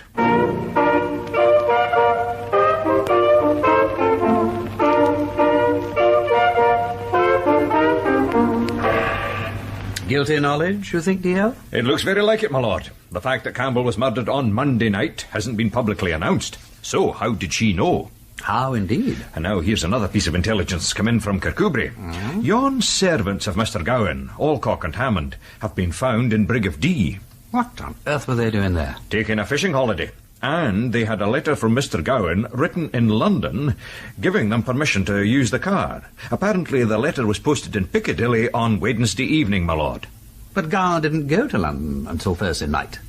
Bunter saw him being smuggled out of the house in his car. Aye, but Alcock claims the muffled-up person was none other than himself. He also rejects completely the story told by the maid Betty. Mr. Gowan could not have been seen by her on the top floor of the house on Wednesday, apparently, because he went to London on Monday evening, as originally stated. Which gives him a watertight alibi, too. Perfect, DL, perfect. Do you know, I'm beginning to enjoy this. The more alibis, the merrier, what? And the more unconvincing, the better. Come along now, any other customers? Aye, my lord. Ferguson, we've had confirmation of the time he arrived in Glasgow on Tuesday. Ah, yes. He took his broken magneto into Sparks and Crisp the moment he arrived, didn't he? Aye, my lord. And Mr. Saunders dealt with him. He couldn't charge his memory with a precise minute, but he thinks it would be about 10 minutes to 3. That's just about what Ferguson made it. Aye. So his alibi is looking very good. There was one other thing, though, Saunders said. He said he couldn't well understand what had happened to Ferguson's magneto. It looked as though someone had been doing it a willful damage. Really?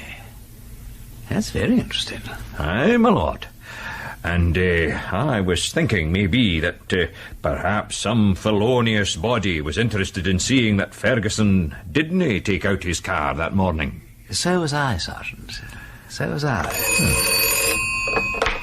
Newton Stewart Police Station, Sergeant DL. Aye. Aye, very good. What account does he give of himself?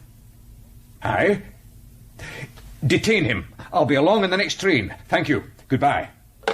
That was Glasgow, my lord. They've picked up Waters. He claims he's been on a yachting expedition with a friend since early Tuesday morning. Another alibi. Let's go, Sergeant.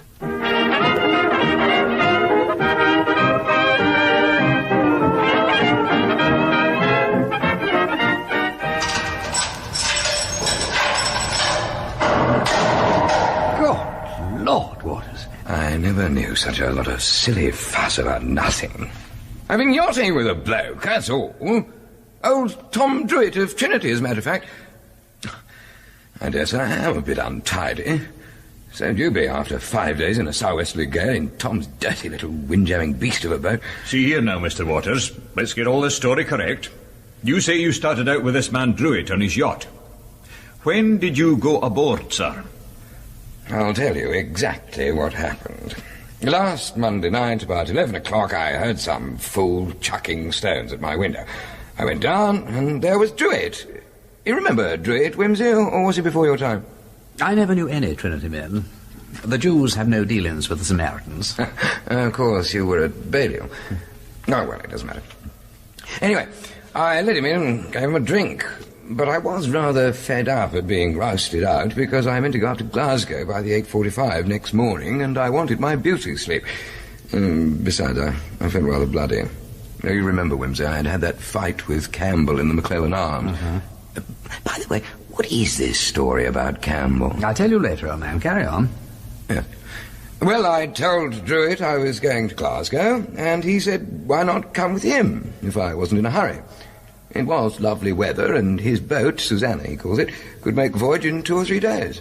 Well, it sounded all right. So I said I'd think about it. But then he said, wouldn't I go with him anyhow and have a look at the Susanna, as he'd got her lying off the dune? Well, I thought I might as well have the run. It seemed the best way of getting Druitt out of the house. He'd hired a car from somewhere, and we got down there in no time, and after half an hour or so, he dropped me back at the corner, and I walked home. I left it with him that I'd think the trip over, and if I wasn't on board at 9:30, he wasn't to wait any longer, as he'd missed the tide. But you did go? Yes. I didn't really intend to, but next morning when Mrs. McLeod, that's my landlady, called me, the weather looked damn good, so I thought, why not, after all? So I had my breakfast, got on my bike and pushed off. And you didn't tell Mrs. McLeod where you were going? No. She knew I was going to Glasgow and might be away some days, and it was no concern of hers how I went. As a matter of fact, she was out of the back somewhere. I didn't see her. I bicycled up to the dune, signalled to Druitt, and he took me off. What did you do with your bicycle? Why, just shoved it into a little shed place there is up there among the trees.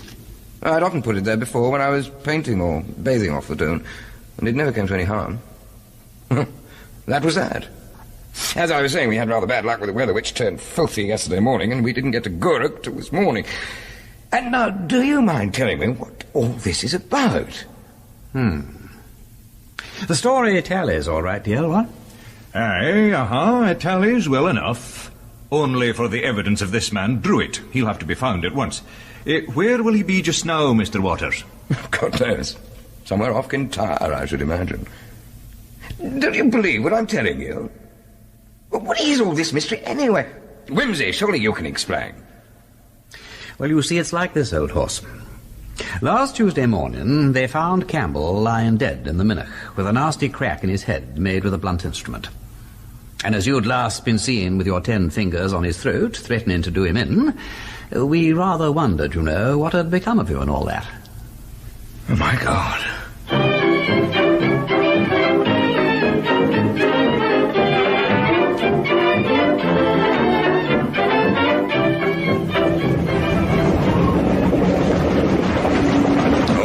It's all very well, my lord, but Waters could still have done it if Druitt is an accomplice. We didn't ken for sure that he didn't join the Susanna at some other point later in the day, after he tumbled Campbell's body into the Murdoch. We don't know. But in that case, Sergeant, when did he kill Campbell? On Monday night, my lord. The man at the window wasn't Druitt at all, but Campbell, come back to finish off their fight. Very well. If that man was Campbell, how and when did Waters get into communication with Druitt? Perhaps he knew beforehand, my lord, that Druitt and the Susanna would be, at Lady Bay, for instance, on Tuesday night. So all he'd have to do would be to bicycle over there. Oh, it's perfectly possible, Sergeant, though I think you ought to ask yourself where Waters ate breakfast on Tuesday morning. However, if this alibi is going to stand up, the point that must be proved beyond doubt is that Waters went aboard the Susanna not later than 9:30 on Tuesday. There are cottages down at the dune. Surely to goodness somebody must have seen him. That's a fact. And the bicycle should be there too. Look, chase it up, Sergeant. Let's see if we can get alibis for all 6 of our suspects, what? Oh, that'll no be easy, my lord. You dinna believe Strachan's tale. And as for Farron, well, there's no knowing where he may be. I wonder. I caught a glimpse of Mrs. Farron this morning, and she looked much more relaxed. Well, I'm wondering if... Well, I think I'll pay the lady a visit.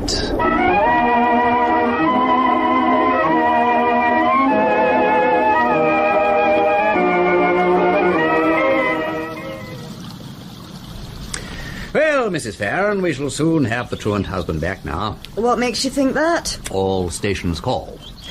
Nothing agitating, you know. Anxious friends and relations, all that sort of thing. That is a very great impertinence. I admit that you don't seem frightfully anxious. Where did the letter come from? What letter? The letter your husband wrote to you yesterday. If the police have been tampering with my correspondence... Well, since you admit to the existence of a letter... Oh, I admit nothing of the sort. Oh, come now, Mrs. Farron. You're not one of nature's gifted liars. Up to yesterday, you were genuinely frightened and anxious about your husband's safety. Today, you are not. Therefore, you received the letter. Why deny it? Why should I tell you anything about it? Why, indeed. But surely, Mrs. Farron, you must know that your husband is, or maybe, a valuable witness in the Campbell case. Why? Well, he left here on Monday evening looking for Campbell. He was last heard of inquiring for Campbell in Gatehouse. It would be interesting to know if he actually met Campbell, wouldn't it? Lord Peter Wimsey, have you ever thought how contemptible you are? Do you dare to suggest that I believe my husband to be guilty of murder? If I must answer that, then I think you have thought so, and I'm not sure that you don't think so now. Oh, you're quite mistaken. I'm sure my husband is innocent. There's another reason for... Ah, stupid of me. It's your pride that you're sheltering now, ain't it? My dear Mrs. Farron, will you believe me when I say that all men, the best and worst alike, have these moments of rebellion and distaste? It's nothing. It's a case for understanding and, if I may say so, response. I shall not do anything. To be insulted was enough to be deserted as well. Is it my fault that just because this house was always a peaceful and beautiful place, that unhappy man should have come to tell me his troubles? Do you believe there was anything more than sympathy in my feelings for Sandy Campbell? Not for a moment. Then why couldn't my husband believe it? Because he's in love with you. That is not the kind of love I recognize as love. If he loved me, he should have trusted me. As a matter of fact, I quite agree with you. But everybody has his own ideas about love, and Hugh Farron is a decent man. Is it decent to believe vile things of other people? Perhaps not. Besides, he should have known that under no circumstances would you ever be unfaithful to him. For one thing, you haven't got the temperament. For another, you would never like to think less of yourself than you do.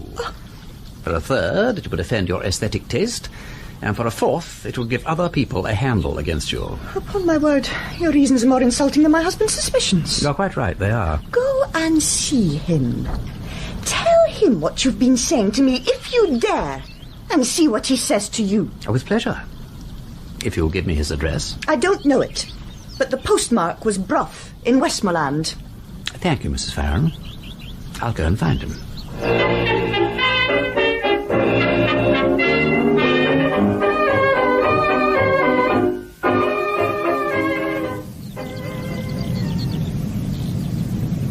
Hello, Farron. Don't let me disturb the painting. I'd like to watch. My God! Wimsey, by all that's holy! How did you get here? Oh, don't say my wife sent you. Not exactly, but I'd be damn glad if you'd tell me exactly what you've been up to since Monday night. The police have been hunting for you everywhere. The police? Oh, why in the world? Well, the fact that you were talking rather wildly about suicide, and then your bicycle being found close to those old mines, and then Campbell's murder, of course. Murder? Campbell's been murdered? He was bumped off sometime on Monday night or Tuesday morning up at the Minnoch. Was he?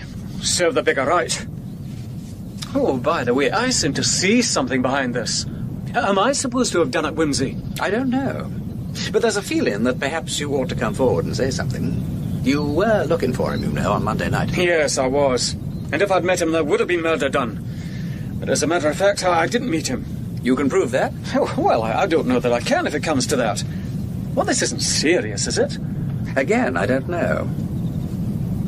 Let's have the story, Farron. I see. Well, I came home about 6 o'clock on Monday, and I found out Blighter flirting with my wife. I was fed up, Wimsey. I hoofed him out, and I dare say I made a bit of an ass of myself with Gilda afterwards. I said a lot of silly things I didn't mean and so forth. I can imagine. And then, finally, you stormed out, threatening murder and suicide, and went off to get drunk. Well, that's right. Well, after I'd had one or two in town, I barged off to Gatehouse to find Campbell. Somebody told me they'd seen Campbell go out to Creetown, so I went after him. No, you didn't. You went up the road to the golf links. Oh, did I? Oh, yes, so I did. Well, I went to find Strachan, but he was out. I left a note or a message for him, I think. To tell the truth, I'm not very clear about it. But I think I told him I was going to Creetown to do Campbell in and to cut my own throat. Some rot or other. Oh, I see, poor old Strachan. He must have thought I'd murdered Campbell. Did he show that note to the police? Not that I know of. No, I suppose he wouldn't. Strachan's a good sort. Well, I went over to Creetown and managed to raise a bottle of whisky after closing time, and, well, I'm a bit vague about the next part of it. But I know I remember going up to the hills with some vague idea of chucking myself down one of the pits. I wandered round and then sat down and moralised a bit, with the help of the whisky. I must have been down drunk. Well, then, presently, I heard somebody shouting, and I shouted back. And shortly afterwards, old Strachan appeared. He started talking and tried to get hold of me. So I struggled and fought him. It was a lovely fight, I do know that. And I think I gave him a whopping black eye. The next thing I knew, it was quite well on in the next morning, and I was lying in a sort of hollow among the bracken, without so much as a headache. Well, I didn't know where I was, but I didn't care. I just knew I didn't want to go home. I was finished, done. I wanted to go gypsying. When did you next meet somebody? Oh, well, I walked and walked until I hit the road near New Brigodee. And from there I got a lift in a lorry to Dumfries. Oh, that must have been about 3 o'clock. And then you came on here? Yes. A bribing lorry drivers for lifts. Very jolly. But you know, Farron, it all boils down to this, that you can't produce a single witness to say where you were between Monday night and Tuesday afternoon at 3 o'clock. All this isn't serious, really. I've got a perfectly natural, straightforward explanation, haven't I? That sounds natural enough to me, perhaps. But whether the police will take that... Oh, damn the police!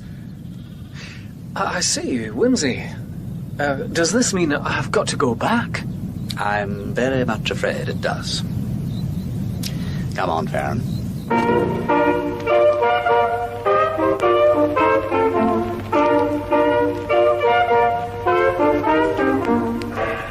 So, DL, there you are. Strachan was protecting Farron, and Farron has now repaid the favour by explaining how Strachan came by his beautiful China. However, the whole story hardly adds up to a decent alibi for either of them. No, my lord. Oh, it's a difficult case, right enough. Now, there's this business about Waters. Waters? What about him? I sent Constable Ross down to the dune. Waters's bicycle is not where he said it was. So, either there's a bicycle thief about, or Waters' alibi has collapsed. And the question I'm asking myself, my lord, is... should I arrest Waters for murder?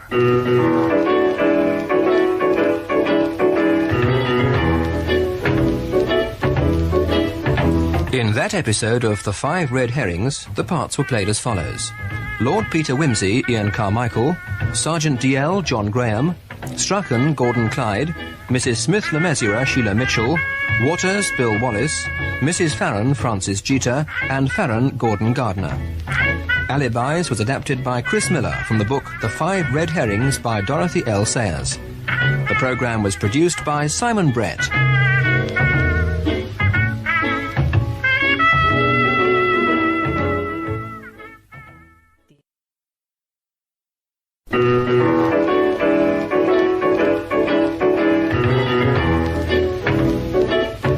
Lord Peter Wimsey.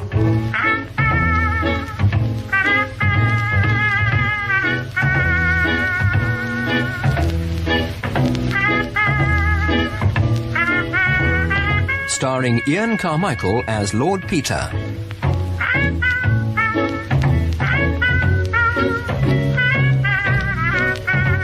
The Five Red Herrings by Dorothy L Sayers. Adapted in 8 episodes by Chris Miller. Episode 6, Evidence of a Commercial Traveller. Lord Peter Wimsey is working with the local police forces in their investigation of the murder of Sandy Campbell, an unpopular Galloway artist. All 6 suspects, fellow painters who'd recently quarrelled with Campbell, have now produced alibis, mostly rather unconvincing. Wimsey and Sergeant DL of Newton Stewart Police decide to report progress to Sir Maxwell Jimmerson, the Chief Constable. Well now, Sir Maxwell, First, I would like to run through what we know of the movements of the murderer, proceeding by and by to the alibis of the 6 suspects. Good idea, Sergeant. Oh, do smoke, Wimsey. Yeah, thank you, Chief. Now then, Campbell was last seen alive by a wee lassie called Helen McGregor at 9:45 p.m. last Monday night. That's a week ago today, sir. He was fighting with another man on the main Kircudbright to Gatehouse Road, and either in this fight or possibly at some later stage in the evening, he was killed. The murderer seems to have decided quickly to fake an accident, and accordingly spent the night in Campbell's cottage, ate Campbell's breakfast, and then early in the morning went up to the Murdoch dressed in Campbell's hat and cloak, sat down and painted a picture in Campbell's style. A wee bit after 11 o'clock, he tumbled Campbell's body into the burn below, leaped onto a bicycle that he'd stolen the night before from the Anworth Hotel. It was positively identified by Scotland Yard last night, my lord. And he then bicycled to Girvan, where he took the 1:11 train to Ayr. At Ayr, he labelled the bicycle for Euston in order to lose it, and himself disappeared. And that is all we know about the crime, sir. Very good, Sergeant. Then what about these alibis? Aye. Now, let us consider first Mr. Gowan. Mr. Gowan's butler, Alcock, told Inspector Macpherson that the gentleman left Kirkcudbright for London at 8 o'clock on Monday evening, and has been there ever since. Well, that lets him out completely. Aye, it would, sir. Except that we know Alcock is lying. Mr. Gowan was seen on the top floor of his house on Wednesday morning by the housemaid Betty, and he'd shaved off his beard. That splendid beard? Whatever for? Well, sir, we found tufts of black hair at the place on the main road where Campbell had his fight. And Inspector Macpherson's theory, Sir Maxwell, is that it was Gowan who murdered Campbell in the fight. He then cut off his beard on the spot to avoid being recognised as he went about the business of faking the accident. Well, has Gowan been tracked down in London yet? Inspector Macpherson interviewed him yesterday afternoon, sir, and the inspector should have got back early this morning. Splendid. I dare say he'll have a tale to tell. Well, let's move on then. Who has the next alibi? Mr. Waters, sir. Though he's only covered for the Tuesday morning. Now, he claims he was sailing all last week with an old friend and says he went aboard down at the Doon before 9:30 on Tuesday. Unfortunately for him, we haven't been able to contact this old friend. Worse than that, in fact, Chief. He says he left his bicycle in a shed down at the Doon, but it seems to have disappeared. Either it's been pinched, or it never was there in the first place. Well, that'll sort itself out when the friend's found, I expect. Next? Mr. Ferguson, Sir Maxwell. Campbell's next-door neighbour in Gatehouse. No alibi for Monday night, but on Tuesday morning he went to Glasgow via Dumfries. Was he seen? Aye, boarding the train at Gatehouse, and his ticket was correctly punched all the way to St Enoch Station, Glasgow. Well, that sounds highly satisfactory. Who have we left out of your 6 suspects? Now, what about Jock Graham? Sir Maxwell, on Saturday afternoon, a lady called Mrs. Smith Le Measurer... Oh, that woman. Aye. She came into my station and told me, tears in her eyes, that Jock Graham had... how could she bring herself to admit it? Had spent all Monday night with her. Did she, by Jove? What about Tuesday morning? That was the strange thing, sir. She seemed to think an alibi for Monday night would be sufficient. Very interesting. Right-ho, who's left now? Just Henry Strachan and Hugh Farron, isn't it? That's it, Chief. And they're best taken together. May I tell you about them? By all means, Wimsey. Thank you. Well, I tracked Farron down on Saturday afternoon in Westmoreland. He'd run away from here, and he said he had no idea that Campbell had been murdered. Could he give himself an alibi, though? Not one that means anything. He was last seen at about 9:15 on Monday night, very drunk and angry with Campbell, going up the road towards Strachan's house. He says he left a note for Strachan, saying that he was going to kill Campbell and then do away with himself. Well, Strachan never told the police about that, did he? No, Sir Maxwell. He was protecting his friend, you see. Yes. Carry on, Wimsey. Well, having failed to find Campbell, Farron wandered up towards the old lead mines near Fall Bay. Here, Strachan eventually found him.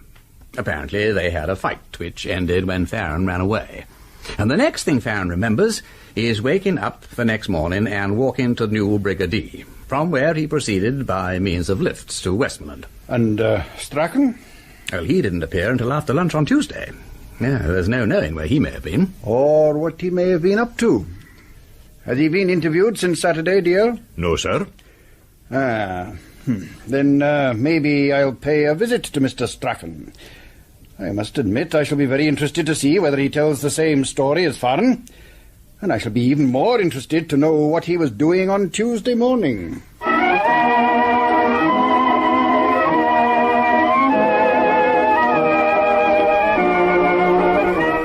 Mr. Strachan, we have obtained a statement from Mr. Farren with reference to his movements on Monday night and Tuesday morning, which requires your corroboration. Indeed? And what does Farren say that you'd like me to corroborate? Yes, I'm afraid that won't do. It will be better, I think, if you give me an account of your own movements, starting, about 9 o'clock on Monday evening. Oh, very well. At 9 o'clock, I was fishing up at Tongland. Did you see anybody there? I don't know that I did. And when did you leave? Round about 11 o'clock. The fish seemed to have lost enthusiasm, and so did I. And then? Then I went home like a good boy. I got home round about midnight. What then? I went out again in the car. Why? To look for Farren. What made you do that? I found a note from him waiting for me. What was in the note? He told me that he was going to commit suicide. Mm-hmm. Did the note say nothing else? No. Mr. Strachan, we know the contents of the note. It would be altogether better if you told me the truth. Come along now. Mr. Farren has given us an account of himself. You no longer have any reason for reticence. What else did he say in the note? He mentioned Campbell. Yes? He said he was going to kill him. I didn't take that in the least bit seriously, of course. It was clear from his writing that Farren was hopelessly drunk. Indeed. Where did you go when you went out? Well, I went to Campbell's cottage, as it happens. To see if Farren was there? Yes. So you did take his threat seriously? No, not at all. Well, not very seriously. It's simply that both Campbell and Farren are excitable men, and I thought there might be a great deal of unpleasantness if they met in that mood, and possibly a really nasty row. Was there anybody at the cottage? No. I knocked 2 or 3 times, and then as everything was dark, I went in. Everything was clean and tidy, and it didn't look as though Campbell had been in. He wasn't in bed, because I went upstairs to see. So I left a note for him on the table and came away again, relocking the door and putting the key back where I found it. You left a note for him? What exactly did it say? Oh, something like, "Dear Campbell, I'm rather anxious about F. He's in a highly wrought-up state and is threatening to do you some injury. Be on your guard." It was something like that, and I signed it with my initials. What happened next? Well, Farren had occasionally talked about suicide, and the old mines up by Creetown seemed to have a kind of morbid fascination for him. So I drove up there. I left my car where the road ends, just beyond Fall Bay, and went along on foot, calling Farren as I went. When I got close to the old mines, I thought I saw something move, and shouted again. Then I saw there really was a man there. He ran away, and I followed him and caught hold of him. He said, "What the hell do you want?" Was it Farren? Yes, it was. Well? Well, I argued with him for some time and tried to persuade him to come home. He absolutely refused and started to move off again. I took him by the arm, but he struggled with me, and in the confusion he hit me in the face and knocked me down. By the time I'd scrambled up again, he had got away. I ran after him.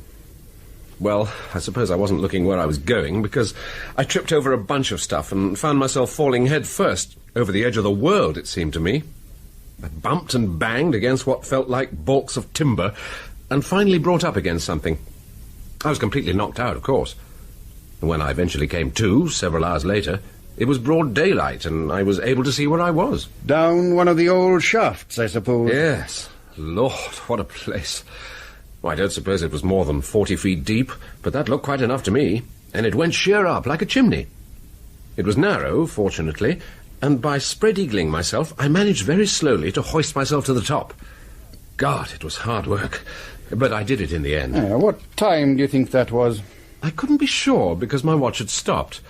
Quite late in the morning, I suppose. Anyway, the next thing was to find the car.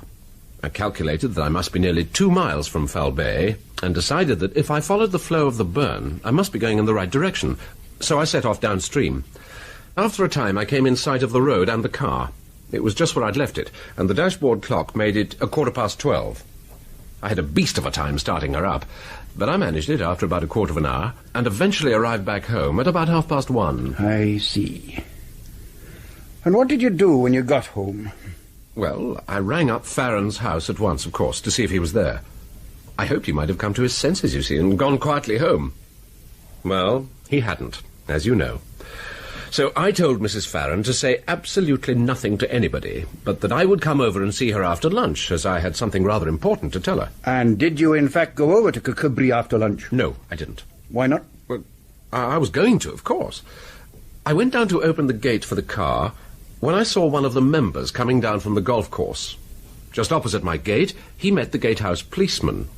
They didn't see me because of the hedge. The constable said, "Is the provost up at the golf course? He's wanted. Mr. Campbell's been found lying dead at Newton Stewart." After that, they moved further up the road, and I didn't hear any more, so I went back to the house to think about it. What did you think about it? I couldn't make up my mind. That Farron had murdered Campbell, perhaps? No. You went over and saw Mrs. Farron late that night, is that correct? I did. What did you say to her? That you expected a charge of murder to be preferred against Farron, and that she was to be very careful what she said to the police? Isn't that one of those questions which you are not supposed to ask, nor I to answer? Have it your own way, Mr. Strachan. You seem to be well acquainted with the law. You know, for example, that an accessory to murder after the fact is liable to the same punishment as the principal. Certainly I do, Sir Maxwell. I also know that you are not allowed to use threats, overt or implicit, in interrogating a witness. Now, is there anything further I can do for you? Nothing, thank you.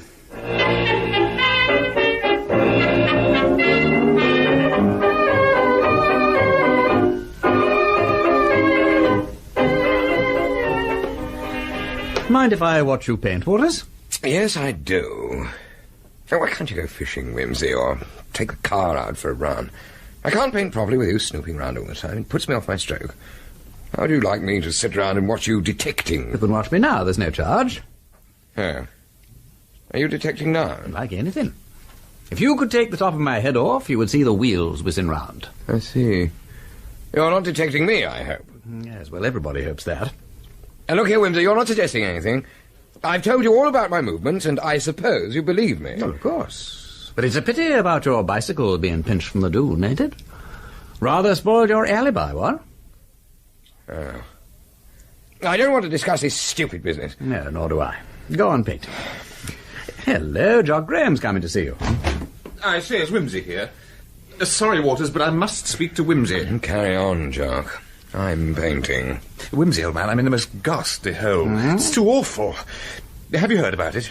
It's only just been sprung on me. Go to, you have heard what you should not. Put on your nightgown, look not so pale. I tell you yet again, Campbell's dead. I cannot come out on's grave. I wish he could. Oh, horror, horror, horror. Where gotst thou that goose look? Oh, do stop drivelling, Wimsey. Listen, you know that female at Newton Stewart, the Smith-Le-Measurer woman? I've met her. God, so have I. She got hold of me this morning. Jock. Do you know what she's done? Of course. She's given you an alibi for the whole of Monday night. A lady's reputation has been sacrificed on the altar of affection. But, dear boy, we don't blame you. We know that rather than compromise a noble woman, you would have gone to the scaffold with your lips locked in a chivalrous silence. My dear Wimsey, don't say you ever thought for one moment that there was a word of truth in it. Frankly, I never did. I've known you do many rash things, but I gave you credit for seeing through Mrs. Smith-Le-Measurer. I should hope so. What on earth am I going to do? Yeah, it's awkward. Short of admitting where you really were that night, there's nothing for it but to accept the sacrifice, and with the sacrifice, the lady. And I greatly fear the lady means matrimony. Oh, for God's sake. Well, I shall go and make it right with the police, of course, but what's the good? She's telling everybody. Nobody will ever believe now that there wasn't something in it. Ain't life difficult? It all shows how careful you should be to tell the police everything at the first possible moment. I know, but I didn't want to get anybody into trouble. Well, you see, Wimsey, the fact is, I was out poaching with Jimmy Fleeming up at Bargrennan. I thought it would be good fun. We were netting the pool just below the fall. Oh, were you? That's the Earl of Galloway's water. Yes. We were out all Monday night, and I had more whiskey than was good for me, so I stayed up there on Tuesday, and we had another go on Tuesday night. You are an ass, Graham. Why the hell didn't you come and tell me about it in the first place? You'd have had to tell the police. Oh, I know, but that could have been squared. Is Jimmy Fleeman prepared to give evidence now? I haven't said anything to him. How could I? Well, dash it, I'm not such a swine as to go and ask him. I've no doubt he'd back me up, but I can't ask him to. It isn't done. By the way, you're sure that he can answer for you on Tuesday as well as Monday night? Oh, yes. But Jimmy and a pal of his were hanging around most of Tuesday morning, off and on. Well, that doesn't matter a damn. The thing I want to get clear is the business about Monday night. Yes, I know. But Tuesday morning is what's going to interest the police. Good Lord, Wimsey, this rot about Campbell isn't serious, really. That's what I say. We seem to be in the same boat, Graham. I'm supposed to have faked an alibi, too. What is the evidence about the murder, if it is one? The only definite thing I've heard is that, according to the papers, it was done by an artist. Huh. Did the assassin leave his fingerprints behind in paint, or what? Well, I can't tell you that, I'm afraid. But I don't mind saying this. The whole thing turns upon how quickly Campbell could have got that sketch done on Tuesday up at the Murdoch. I wanted to take a painting party up there the other day to time them, but it was rained off. Yeah, I say, look here, that's a thought. Let's do it now. What? Well, both you two have claimed to me that you can imitate Campbell's style. You do the same painting as he did, and I'll time you. Yeah, well, half a jiff, I'll run round to the police station and borrow the sketch for you to copy. It won't be quite the same thing, but it'll give us an idea. Won't be a mo. And here it is. Ah, that's the subject, is it? That's very characteristic. Almost ultra-characteristic. Don't you think, Waters? That's exactly what one expects from the Campbells of this world. The trick degenerates into a mannerism, and they paint caricatures of their own style. Yes. It's funny. The handling isn't altogether... How many people have seen this, Wimsey? Only myself and the police so far. And the Procurator Fiscal, naturally. Ah. Well, do you know, I should have said, if I didn't know what it was... Well? I should almost have thought I had done it myself.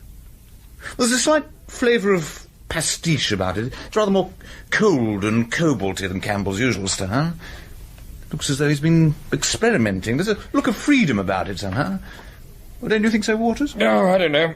I call that a thoroughly Campbellish piece of work. A poor Campbell, if you like, but full of Campbellisms. Anyway, chuck it here. If we've got to copy the beastly thing, we better start. Can you see all right there, Graham? Yeah. I'll put the paints on the table here. And please don't throw them on the floor in your usual dirty way. I do not. I collect them neatly in my hat if I'm not wearing it, and if I am, I lay them handily in the grass. I'm not always fumbling about for them in a satchel like you. What's wrong with my satchel? You don't expect me to go out like Farron with a sketching box, or like Gowan with a combined box and picnic basket? Oh, Gowan's pure swank with his partitions with each colour and his portable kettle. Do you remember the day I pinched it and filled all the partitions up with fish? That was a good ride. He couldn't use the box for a week because of the fishy smell.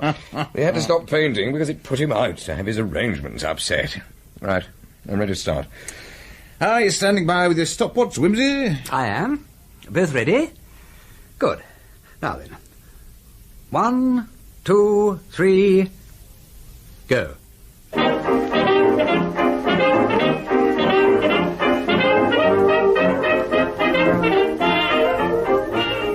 Graham, 1 hour 40 minutes. Waters, 1 hour 55. And what precisely does that prove, my lord? It proves nothing, DL. But if, as we have been supposing up now, our murderer left the Murdoch at 11:10 in order to catch his train, it means he probably started painting between 9:15 and 9:30. Here, my lord. Did I not tell you about the man who saw Campbell's car going up to the Murdoch on Tuesday morning? No, what about him? He came in while you were away. He says a car with a man wearing a big hat and cloak passed the New Galloway turning on the road between Creetown and Newton Stewart at 5:20 to 10 that morning. 5:20 to 10? Mm-hmm. Well, at that rate, he wouldn't be up at the Murdoch much before 10 o'clock. No, my lord.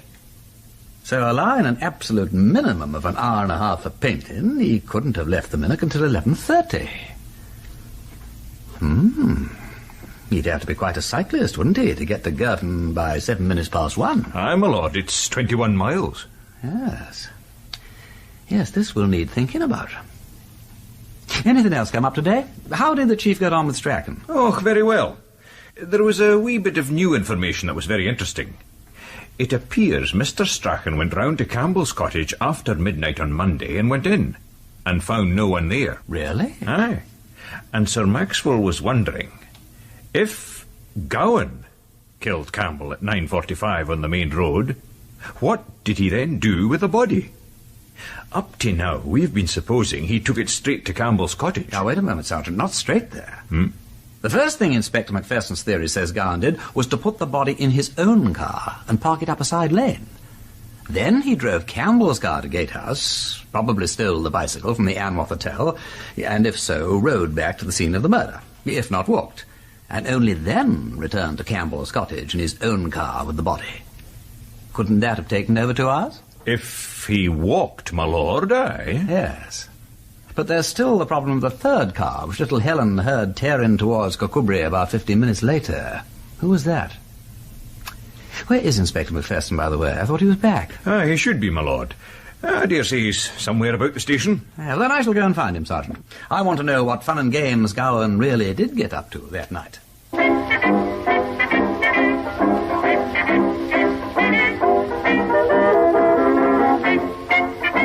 Well, my lord, the first part of Gowan's story confirmed everything we were told by young Helen McGregor. On one evening, he had been fishing up on the Fleet and was driving back from Gatehouse to Kircudbright at about 10:15 when he came across Campbell's car standing in the middle of the road, exactly at the point described by wee Helen, my lord. Campbell was undoubtedly drunk and spoiling for a fight, he says, so, to protect himself, he picked up a heavy King-Dick spanner that was beside him in the pocket of the car. Would he have been wearing driving gloves by any chance? Aye, my lord. Oh, that explains the absence of any fingerprints but Campbell's, don't it? Yeah, go on, Macpherson.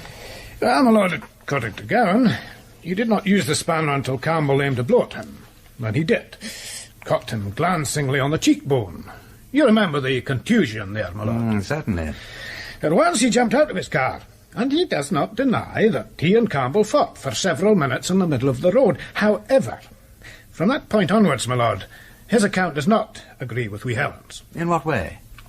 According to Gowan, my lord, it was Campbell who quickly proved the stronger of the two. He was soon sitting on Gowan's chest, and when he had him totally overpowered, he took from his pocket a pair of nail scissors and cut off not just Gowan's beard, but his hair, his eyebrows, everything. And then he knocked him out. So Gowan was shaved by Campbell? Oh, well, that makes more sense than that he did it himself, certainly. If you believe it, my lord. What next, then? It was presumably Gowan's unconscious body that was put into his car and parked up the side lane. By Campbell. Is that correct? So he claims, my lord. After which Campbell, still very much alive, continues home, arriving, according to Ferguson, shortly after 10 o'clock. Aye. Well, it doesn't get us any further forward as to when Campbell was murdered, but it does tell us one thing that we didn't know, Inspector. Who was driving the so-called third car back to Kircudbright? Clearly that was Gowan, awakened from his reverie, scooting home to avoid being seen looking like a skinned rabbit. Aye, my lord. You don't sound very convinced. Yeah, well, never mind. Assuming Mr. Gowan's story is true, there is still one big question that remains to be answered. The one posed by the chief. If Campbell got home safely, where was he when Strachan paid his midnight call? Inspector, my lord, we should come out here. There's a wee man just come in, a motorist who says he passed your bicyclist on the way to Girvan last Tuesday. Well, could you come and hear his story? Yes, of course. Lead on, DL. He's in here. Mr. Clarence Gordon, Lord Peter Wimsey, Inspector Macpherson. How do you do, my lord? Be covered, Mr. Gordon. I fancy you may be asked to make a sworn statement. What have you to tell us, Mr. Gordon? Shall I start at the beginning? I'm a commercial traveller for the firm of Moss and Gordon, Glasgow. Ladies' dresses and hosiery. Here's my card. Yesterday my wife said to me, Clarence, there was a call come through on the wireless for travellers by the Begrennin Road to say if they saw a bicyclist last Tuesday. Did you hear it? I said to her, no, I'm travelling all the week and cannot always be listening to the wireless. Well, my wife tells me what it is, and I say, well, when I have time, I go to tell the police what I have seen. And here I am. It is very inconvenient and not good for business, but it is my duty as a citizen. I tell my firm, the boss is my brother, and he says, Clarence, you must tell the police, it cannot be helped. So I came here, and here I am with my story. Aye, and what is your story, Mr. Gott? Oh, yes. I travel this district every Monday, spending the night at Newton Stewart and returning on Tuesday afternoon by the Bargrennan Road to Girvan and Ayr, where I have many good customers. Last Tuesday, I started from Newton Stewart in my limousine, as usual after an early lunch. I passed Bar Hill at a little after 12:30. I remember seeing the train go out of the station just before I got there. That is how I know the time. I had passed through the village when I saw a bicyclist in a grey suit riding very fast along the road in front of me. I say to myself, there is a man in a great hurry in the middle of the road, I must blow my horn loudly. He is wobbling from side to side, you understand, with his head down. I pass him and I see his face very white and with spectacles. Well, that is all. I do not see him again, and he is the only bicyclist I see on all that road till I get to Girvan. The only one? Yes. But it can't be our man, Inspector. The train leaves Bar Hill at 12:35. He couldn't possibly have ridden the 12 miles to Girvan in 32 minutes. But where was our man, my lord? We know he arrived at Girvan Station at 1:07. Therefore, Mr. Gordon here must have passed him. No, only this one bicyclist. And you say he had a grey suit and spectacles? Yes. Exactly the description of the man who took the bicycle to Ayr. It must have been our man, my lord. But it couldn't be, don't you see? Even a trained bicyclist could hardly manage 24 miles an hour for 12 miles along that road. Not on the Anne with the tell machine, anyhow. No, Inspector, I'm afraid we may have to rethink the whole Tuesday morning end of the business. The bicycle is just another red herring.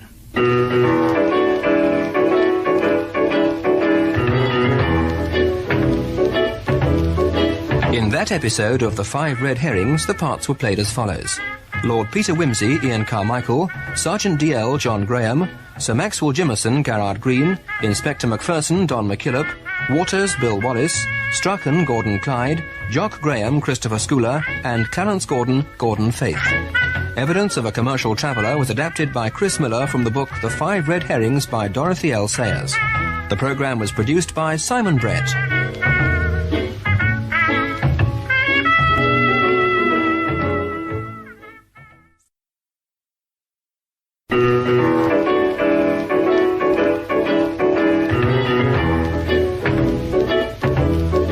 Lord Peter Wimsey.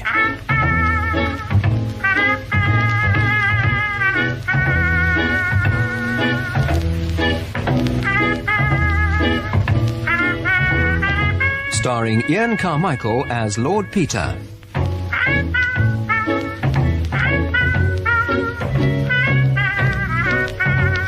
The Five Red Herrings by Dorothy L Sayers. Adapted in 8 episodes by Chris Miller. Episode 7, Council of War. Lord Peter Wimsey and the Galloway police are investigating the murder of Sandy Campbell, an unpopular local artist. It's the Monday afternoon after the murder, and the Procurator Fiscal has called a council of war. Present are Sir Maxwell Jimmerson, the Chief Constable, Inspector Macpherson, Sergeant DL, Dr. Cameron, the Police Surgeon, Constable Ross, Constable Duncan, and Lord Peter Wimsey. Very well, gentlemen. I think we may as well begin.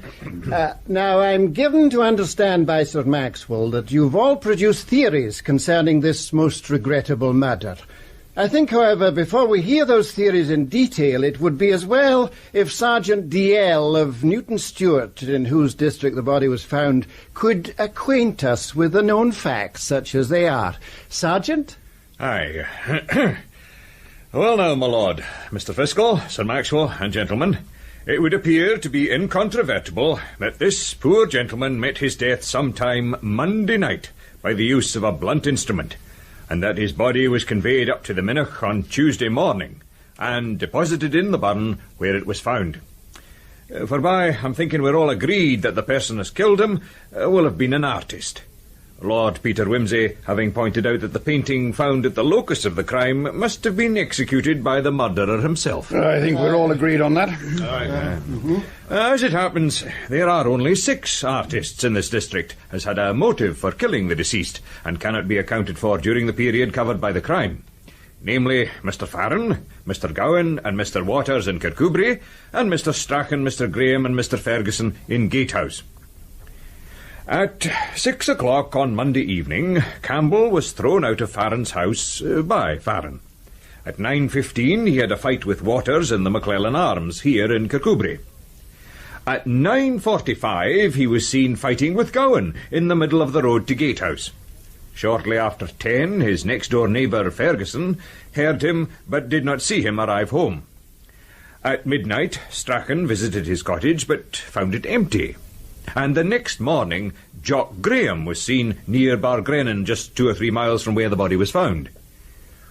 All 6 of these artists had recently quarrelled with Campbell, and not one of them possesses a satisfactory alibi for the whole period under consideration. That seems a very adequate summary, Sergeant. You may as well go on and tell us what you make of the evidence. Aye, Mr. Friskel.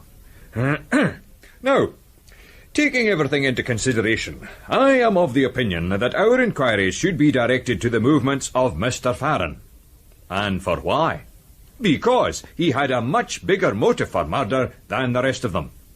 He seems to have considered that the deceased was paying too much attention to Mistress Farren. I'm no saying a word against the lady, but that was the idea this Farren had got into his head. And when it's a matter of a man's domestic happiness there, to my thinking, you have a good cause for murder. That's very shrewd, Sergeant. Thank you, my lord. Now, we ken well that Farren set out by bicycle from Kircudbright at 7 o'clock on Monday evening with a fixed intention of finding Campbell and doing him some damage. At 8 o'clock, he was at Campbell's cottage and was seen by Ferguson. At 9:15, he got up to Strachan's house and left a letter to say he was away to kill Campbell. After this, he disappears till we find him at 3 o'clock on Tuesday afternoon on the New Galloway Road. What about the meeting with Strachan up by the lead mines at 2 o'clock in the morning? I dinna think that took place, Sir Maxwell. It is my belief that Farren's movements from 9:15 onwards were as follows. Some time between 10 and midnight, after Campbell had arrived home, Farren let himself into his cottage and killed him. He hid the body and went out. And when Strachan arrived, he was himself in hiding, perhaps in the garage. After Strachan's departure, Farren re-entered the cottage, destroyed the note Strachan had left for Campbell, put the body in the car, and matured his plan for making the death look like an accident up at the Minoch next morning. This necessitated eating Campbell's breakfast, did it not? Aye, sir. And leaving the cottage exactly as normal for the daily woman, Mrs. Green. At what time did Farren arrive at the Minoch with the body? About 10 o'clock. He then painted the picture, and at approximately 11:30 he threw Campbell's body into the Minoch and departed on his bicycle, which he'd brought with him in the car. He bicycled to Fall Bay, left the machine in the vicinity of the disused lead mines, perhaps to give the impression he'd killed himself, and then walked by the New Galloway Road to Brigidee. From there, he travelled by means of lifts to Westmoreland, as per his statement. And that is that. That appears to me a very plausible and workmanlike conjecture, Sergeant. That's damn good. Don't you think so, Chief? I do, Wimsey. It seems to cover almost everything, and almost shakes me in my own convictions. It's so beautifully simple. Is it not a wee thing too simple? In what way, Macpherson? Well, it doesn't take into account the remarkable episode of the bicycle stolen in Gatehouse on Monday night that reappeared in the left luggage office at Euston. Oh, I thought, sir, that we'd dismissed John Bicycle as a red herring. The evidence of Mr. Gordon, the commercial traveller, this afternoon proved conclusively, it seemed to me, that the murderer could not have been the man who bicycled to Girvan, boarded the train to Ayr, and from there dispatched the bicycle to Euston. Is that no right, my lord? Perfectly. Unless, of course, our man was an exceptionally fast cyclist. But I've a fancy the inspector's got something deuced cunning up his sleeve to explain that bicycle ride. Would I be right, Confessor? I have a theory, my lord. Any other comments, Chief Constable? Yes, Mr. Fiscal. The really weak point of DL's story, if I may say so, seems to me to occur at the moment of the murder itself. I simply cannot believe that if it took place, as he says, at the cottage, between midnight and morning, it could have been done without disturbing Ferguson next door. However, if the murderer were in league with Ferguson, that objection would disappear, would it not? You think Farron was in league with Ferguson, Sir Maxwell? No, not Farron. No, I think Farron's story is true. It's too absurd and whimsical a story not to be true. And all Farron's alleged actions are exactly the sort of daft thing Farron would do. And Farron is not the man to plan out an elaborate fake like the planting of the body and the painting of the picture. Oh, the man who did that was perfectly cool and unemotional. And rather than losing himself in the suspicious way Farron did immediately afterwards, would, you may be sure, have reappeared in his usual haunts at the very first opportunity. He would be, in short, someone like Strachan. The only man who admits to having been in Campbell's cottage after midnight, in fact. Exactly, Wimsey. Now, the way I see it is this. Strachan got that note from Farron and went down to the cottage, as he said. He did not, however, find the cottage empty, as he claims. Rather, Campbell opened the door to him, and he went in and had an interview with Campbell, which ended in a violent quarrel and struggle. Ferguson was awakened by the noise and came in just at the moment when Strachan had knocked Campbell down and killed him. Well, why did Ferguson not inform the police at once? Well, I think there might have been difficulties about that. Both men were known to have quarrelled previously with Campbell, and I think Strachan probably threatened to bring a counter-accusation. Alternatively, of course, Ferguson simply couldn't bring himself to report Strachan for disposing of a man like Campbell. In any case, I fancy they realized that they were both of them in an exceedingly awkward position, and decided to help each other out if possible. Strachan was to establish the alibi for the night hours, while Ferguson did everything necessary in connection with the body, and Ferguson would then establish his alibi for the next morning, while Strachan painted the picture.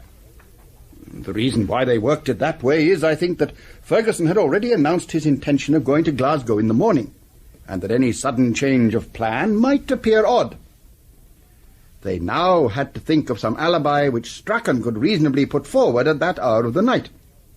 And the best thing they could think of was that he should carry out his original intention of going after Farron. But if you'll pardon my interposing, Sir Maxwell, was that not a very difficult and uncertain plan on which to rely? It was 100 to 1 against his meeting Farron. Would it not have been simpler to go to somebody else with a suitable story? I don't think so, Mr. Fiscal. For one thing, it would have been awkward for Strachan to present himself in public at that moment on account of the black eye he'd sustained in his fight with Campbell. Moreover, he had an extremely good idea where Farron was to be found. Oh, I imagine his original intention was to take Farron home to his wife and then explain the black eye as being due to a fall sustained in his search up at the lead mines. Yes, all right, I pass that. Roll on, thou deep and dark blue ocean, roll. Thank you. Well then, Strachan drove off to Fall Bay in search of Farron, leaving Ferguson to pack the body up and do all the necessary things about the house. And by the way, I may as well say at this point that I don't think any of you have paid sufficient attention to these things that were done about the house. The man who did them must have known a great deal about Campbell's manner of living. And who could that be but Ferguson, who was his next-door neighbour and employed the same daily woman? Now, that's a damn good point, Chief, damn good. Of course, Mrs. Green would be full of information. One learns a lot about one's neighbours by listening to what is called kitchen talk. Aye, that's so. Yes, when I came to think the matter over, that struck me very forcibly. But to go on with Strachan, there's no doubt he did find Farron up at Fall Bay. Unhappily, however, his plan came rather unstuck at this point. Farron, instead of coming quietly, escaped, and Strachan tumbled into a mine shaft just as he claims. This very nearly prevented him from carrying out his part of the plot at all. However, he did manage to extricate himself eventually, but not till about 9 in the morning, which made him very late picking up Campbell's car and going up to the Murdoch. The car had presumably been packed by Ferguson and left in some secluded spot between Fall Bay and Gatehouse. That's it. And after Ferguson had hidden the car, I take it he went back home. ate his breakfast, and then caught the omnibus for Gatehouse Station. Exactly. He must have been full of breakfast by that time, having already eaten Campbell's. My dear man, if you're covering up a murder, you wouldn't let a trifle like a second breakfast stand in your way. If I were covering up a murder, I would feel no appetite even for one breakfast. Constable Duncan is unamused. I take it you have a theory, Duncan, which conflicts with those so far offered. Aye, sir, I have. Them two theories is just fine, and well, I'm not saying the contrary. But man, they're just awful complicated. It makes my head spin only to think of them. Well, if you've a better or simpler idea to offer, by all means put it forward. I was just thinking, and begging your pardon, Dr. Cameron, whether it was not after all possible that the man was killed the same day he was found. You'll not be offended, Doctor. Not at all. Speak out your mind, man. This business of speaking to the precise time of death is not so easy as you'd think by reading detective novels. In my experience, the older a medical man gets, the less willing he is to make ex cathedra pronouncements, and the more he learns that nature has her own way of confounding self-confident prophets. I've just been reading a wee book about the subject. It's a grand book, and it was given by my father for my last birthday. It's called Forensic Medicine and Toxicology by Dixon Mann, and there's grand reading in it for a man in our profession. There's a passage in it which I'd like to get your opinion on, Doctor. It's about the death stiffening. Rigor mortis? Aye. Now, here's what this man says, and he'll be a great authority, for my poor father paid a terrible deal of money for the book. Under ordinary circumstances, the skeletal muscles begin to stiffen in from 4 to 10 hours after death. 4 to 10 hours. Now, that's a margin of 6 hours error, is it not, Doctor? Aye. And here again he says, the average duration of cadaveric rigidity, that is of this rigor, is 24 to 48 hours. Will you allow maybe that this great authority isn't so very precise? I'll allow that, yes. Now then, Doctor, when you saw this corpse at 3 o'clock on Tuesday afternoon, how stiff was he? He was quite stiff. That is, to employ the stately language of your great authority, the cadaveric rigidity was fully established. This made it probable that the man had been dead for not less than 6 hours, and possibly as much as 17 hours. However, Campbell was a man in vigorous health, and he died from a sudden blow. If you consult that authority of yours a bit further on, Duncan, you'll see it says that, under these conditions, the onset of rigor is likely to be slow. In other words, he died probably 12 hours at least before his body was found. All the evidence indicates that, Mr. Fiskell. Aye, Doctor, but according to Dixon Mann, when the subject is exhausted and depressed in his physical strength, the rigidity may come on very quick. Now, I was thinking that yon Campbell, with all his fighting and whiskey drinking, must have passed an awful exhausting night. Then he's away out early in the morning without his breakfast, as was established by examination of his insides, and drives his car 27 mile. Well, would he not be sufficiently exhausted with all that to stiffen up quick when he was killed? You seem to have thought this out, Duncan. I see I shall have to be very careful. Well, there are very few things impossible in nature, and an error in diagnosis is not one of them. It is possible, though I would say highly unlikely, that Campbell was not killed until Tuesday morning. Ugh, what are you getting at, Duncan? It's to be hoped you can give a good reason for your presumption. You'll kindly excuse him, Doctor. Duncan's a good lad, but he's overzealous. Sergeant and sirs, the point I started from was this, that out of all 6 suspects, there's not one that's been proved to have been nigh the place where the corpse was found, only Mr. Graham. Aye, that's a fact. Of course, he says now that he was poaching with Jimmy Fleming, and Jimmy will bear him out that he was with him all Tuesday morning. But heck, Jimmy Fleming's the biggest liar in the stewartry. For by Graham is well liked by that poaching lot. There's not a man among them that wouldn't swear to a wee lie or so to protect Graham. Aye, that's true enough, and it's no need for them to be telling such a big lie, neither. They'd be up half the night with their poaching and sleeping half the day. What's to hinder Graham walking off and painting his bit picture without them knowing? What indeed, Inspector? Say Campbell arrives at the Murdoch at 8:30, sits down and gets his painting things out. Graham, taking his morning walk, gets along there at, say, 8:45. They quarrel, and Campbell is knocked into the river and killed. At 9 o'clock summertime, Graham might reasonably begin to do his painting. It takes him an hour and a half, we know that, because we've seen him do it. Well, at least I have. That brings us to 10:30. But we know he was still there at 11:05, so we'll have to give him till then. That's quite likely, because if, when I saw him, he was merely copying his own painting, he'd probably do it quicker than his original effort. As soon as he's finished, and the road is free of inquisitive passers-by, he strolls back to his sleeping friends, who will subsequently be ready to swear that they never took their eyes off him the whole time. That's your theory, is it, Duncan? Aye, that's it. And it's not a bad one either, as far as it goes. But it has at least 3 snags. But I dare say that they could be demolished with a little goodwill. First, the doctor has got to be all wrong with his calculations. But as he doesn't seem to mind that, neither need we. Secondly, who ate Campbell's breakfast? We know someone did, because Mrs. Green reported egg and bacon missing and a dirty plate on the table. Well, we can suppose that, having drunk rather deeply the night before, he nevertheless courageously cooked his egg and rasher, and having cooked them, didn't like the look of them and shot him into the fire. However, the big snag in Duncan's ingenious reconstruction, it seems to me, is the man who saw Campbell's car on its way up to the Murdoch at the advanced hour of 9:35.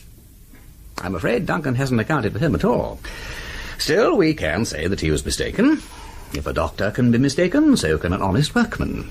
He didn't see the number of the car, so it may have been another Morris. Ah, but he reported all the piled-up stuff under the rug at the back, and the driver's conspicuous hat and cloak.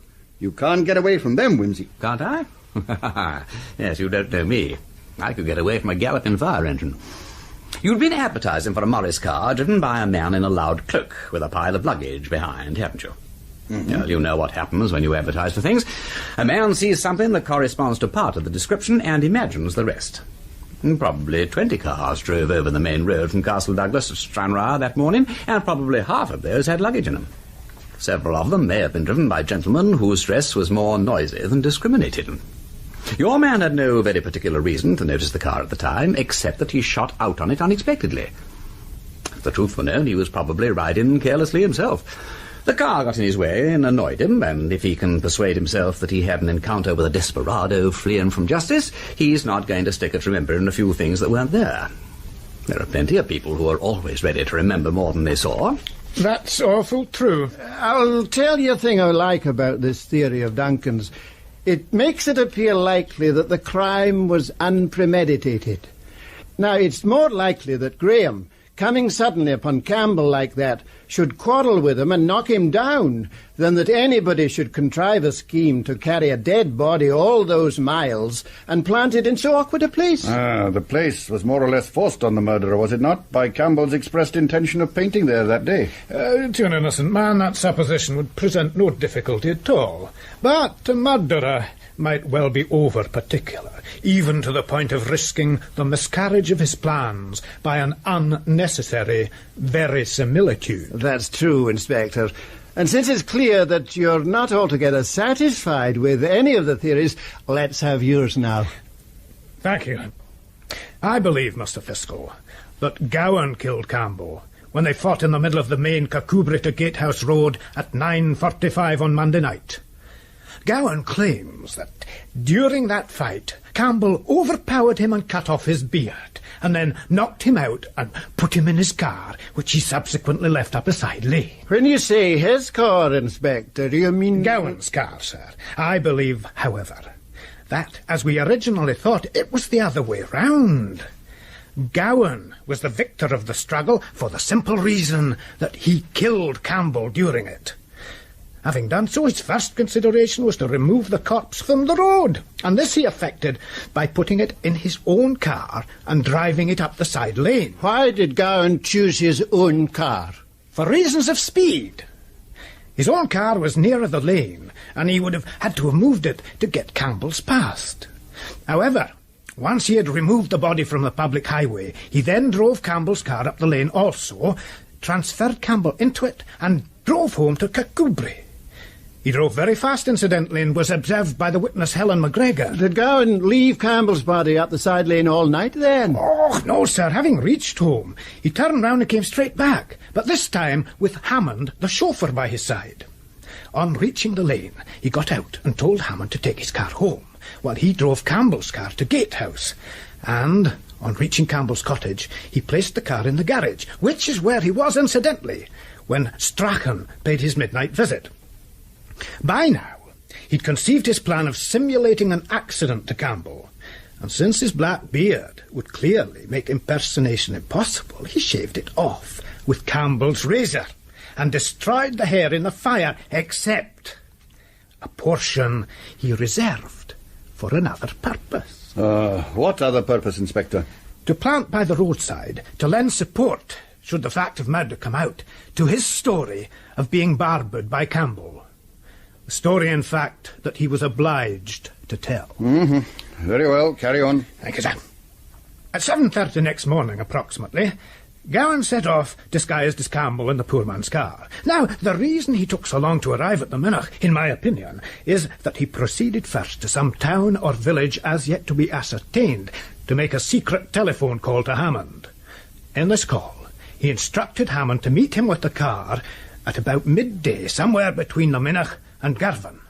Gowan then proceeded to the site on the Murdoch and painted his picture.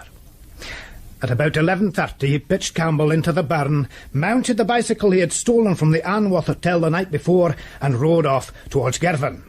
As he was passing Bar Hill, he was overtaken by yon commercial traveller, Mr. Clarence Gordon. Shortly afterwards, he met Hammond and travelled the rest of the way to Girvan by car, which accounts for his doing the journey so quickly. Just outside Girvan, Hammond alighted, cycled to the station, got the train to Ayr, and dispatched the bicycle from there to Euston.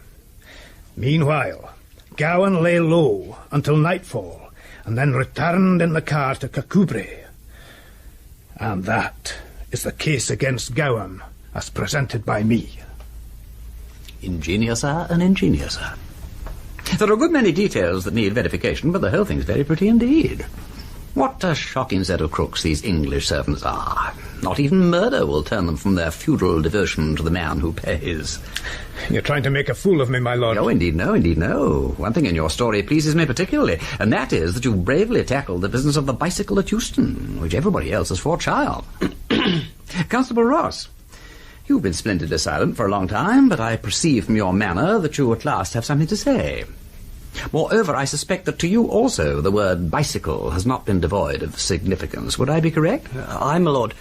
But not that bicycle. Another one. Another one? Yeah, then with permission of these other gentlemen, I should greatly like to hear your version of the matter. Chief Constable? Carry on, Ross. Aye, thank you, sir. Well, the thing that's in my mind is this man Waters, who had yon fight with Campbell on Monday night in the McLennan Arms here, and then disappeared for 5 days. Well, he is a very unsatisfactory alibi to my way of thinking. He claims he spent those 5 days sailing with an old friend, a Mr. Tom Druitt. Is that correct? Aye, Mr. Fiscal.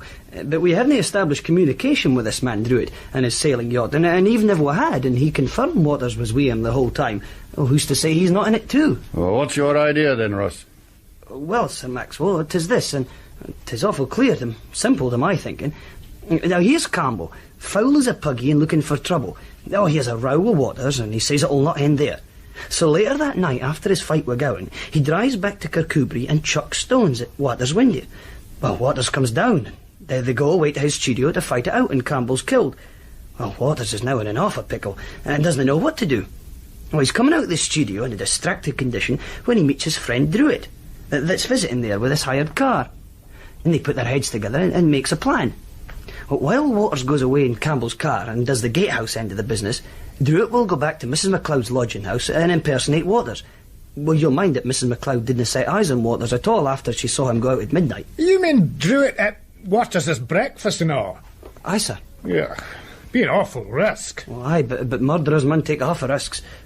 After breakfast, Druitt goes aboard at the Doon. Oh, he was the man as was seed, and of course the reason Waters' bicycle wasn't found down there was because he took it with him up to the Minoch. So after painting the picture, Waters bicycled across country to somewhere like Lady Bay and was picked up by Druitt in the yacht. Aye, my lord. And Waters' bicycle? Well, in my opinion, it's down in the deep waters between Arran and Stranraer, and you'll never see it more till it rises out of the sea to bear witness on the great day of judgment. Well, unless you search for it with deep-sea tackle. Man, it's as plain as the nose on your face. Well, all these theories are very interesting, gentlemen, but they're all conjectural. I congratulate you all extremely upon your ingenuity and hard work. But to say which theory is the most probable is a harder choice than that between Portia's caskets. However, we can at least feel certain that one among the 5 theories presented to us must be the true one, and that's something. Do you not think so, Lord Peter? Yes, Wimsey. Are you in a position to give a casting vote? Which of our suspects is the murderer? This is the proudest moment of my life. At last, I really feel like Sherlock Holmes. A chief constable, a police inspector, a police sergeant, and 2 constables have appealed to me to decide between their theories.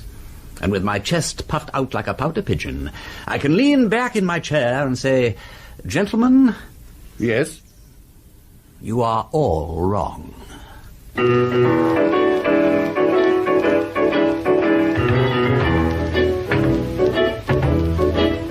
In that episode of The Five Red Herrings, the parts were played as follows. Lord Peter Wimsey, Ian Carmichael, Sergeant DL, John Graham, Sir Maxwell Jimmerson, Garrard Green, Inspector Macpherson, Don McKillop, Ross, Gordon Kane, Duncan, David Strong, Dr. Cameron, Trevor Martin, and the Procurator Fiscal, John Dunbar. Council of War was adapted by Chris Miller from the book The Five Red Herrings by Dorothy L Sayers. The programme was produced by Simon Brett.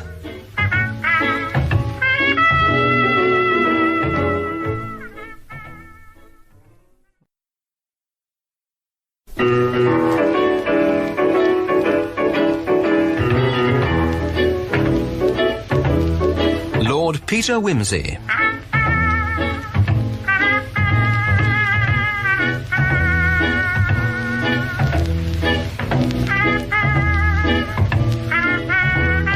Starring Ian Carmichael as Lord Peter.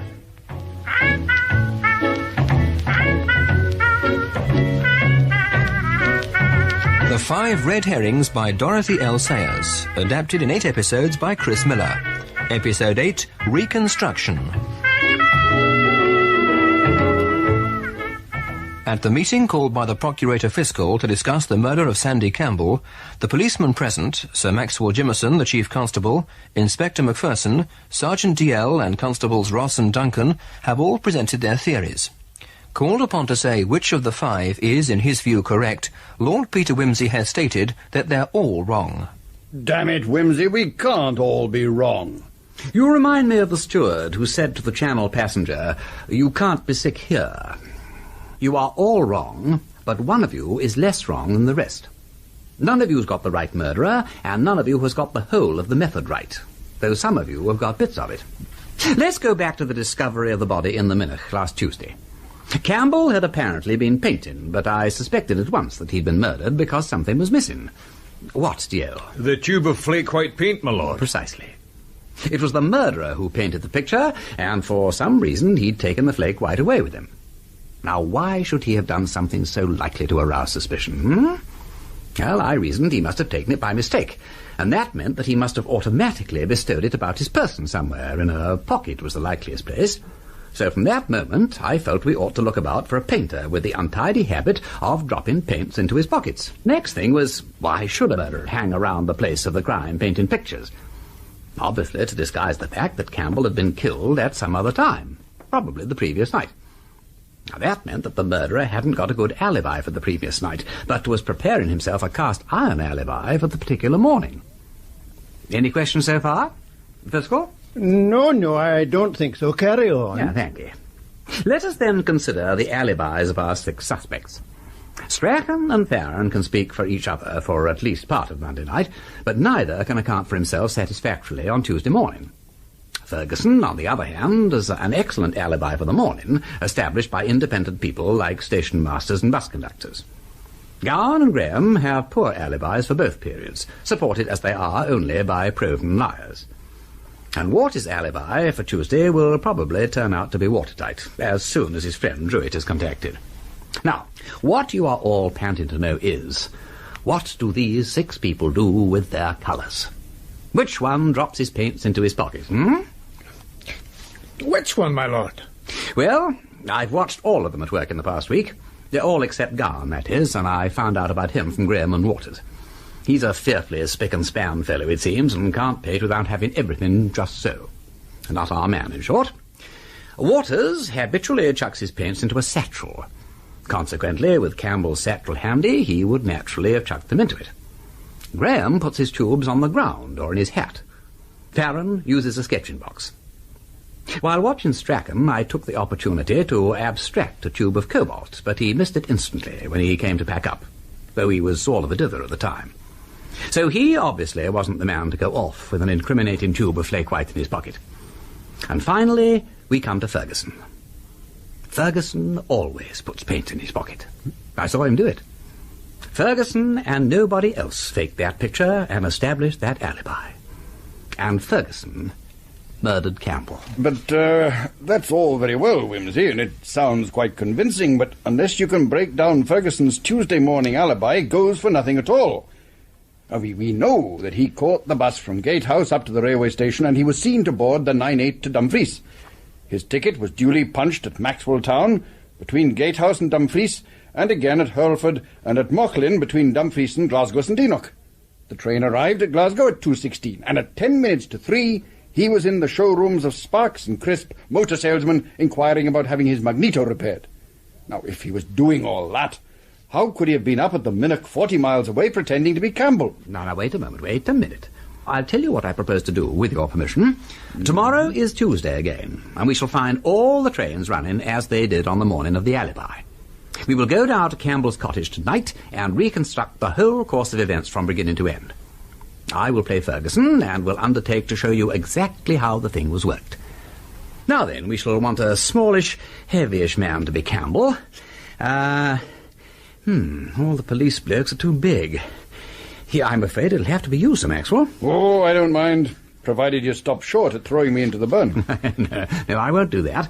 But you will have to do some very uncomfortable motoring, I'm afraid. Oh. Then we shall want 2 observers. One to stay with the corpse, and one to keep an eye on me. And they'll get a lot of strenuous exercise. How about you, Fiscal? No, I'm out old for traipsing about the country. Then it'd better be Inspector Macpherson and Sergeant DL. You can come as a passenger, Fiscal, if you like. All right, thank you. Ross and Duncan had better watch Ferguson in case he bolts. And we'll all start by having a very good dinner. The excitement officially begins at Ferguson's cottage at 10 o'clock.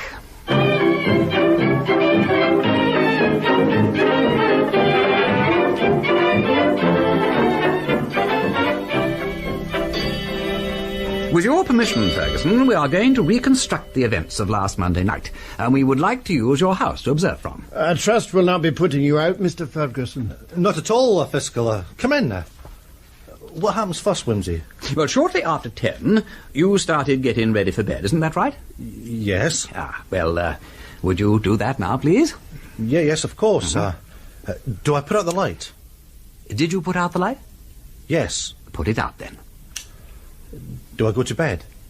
Did you go to bed? Yes. Go to bed, then. Now, then. Listen. Here comes Sir Maxwell. Do you hear that, Ferguson? Yes. What is it? Campbell's car. Right here. Thank you. Here we go. What the bloody hell are you doing, Campbell? Mind where you're going, you drunken ass. You'll have that wall down again. Oh, not you again. Who the blazes do you think you are? Get out of my way. Oh, shut up. Right. I've had enough of you. You filthy drunken oaf. I'll settle your hash once and for all. Take that. Oh. And that. Oh. Ow. Oh. There we are. Oh. Bang. Ow. Bang. Oh. Ow. Oh. All right, Chief. All right, Chief. All right, Chief. Lie down there. That's enough. Oh. That'll teach you, you loud-mouthed bastard. Campbell. Oh, my God, no. No. Campbell.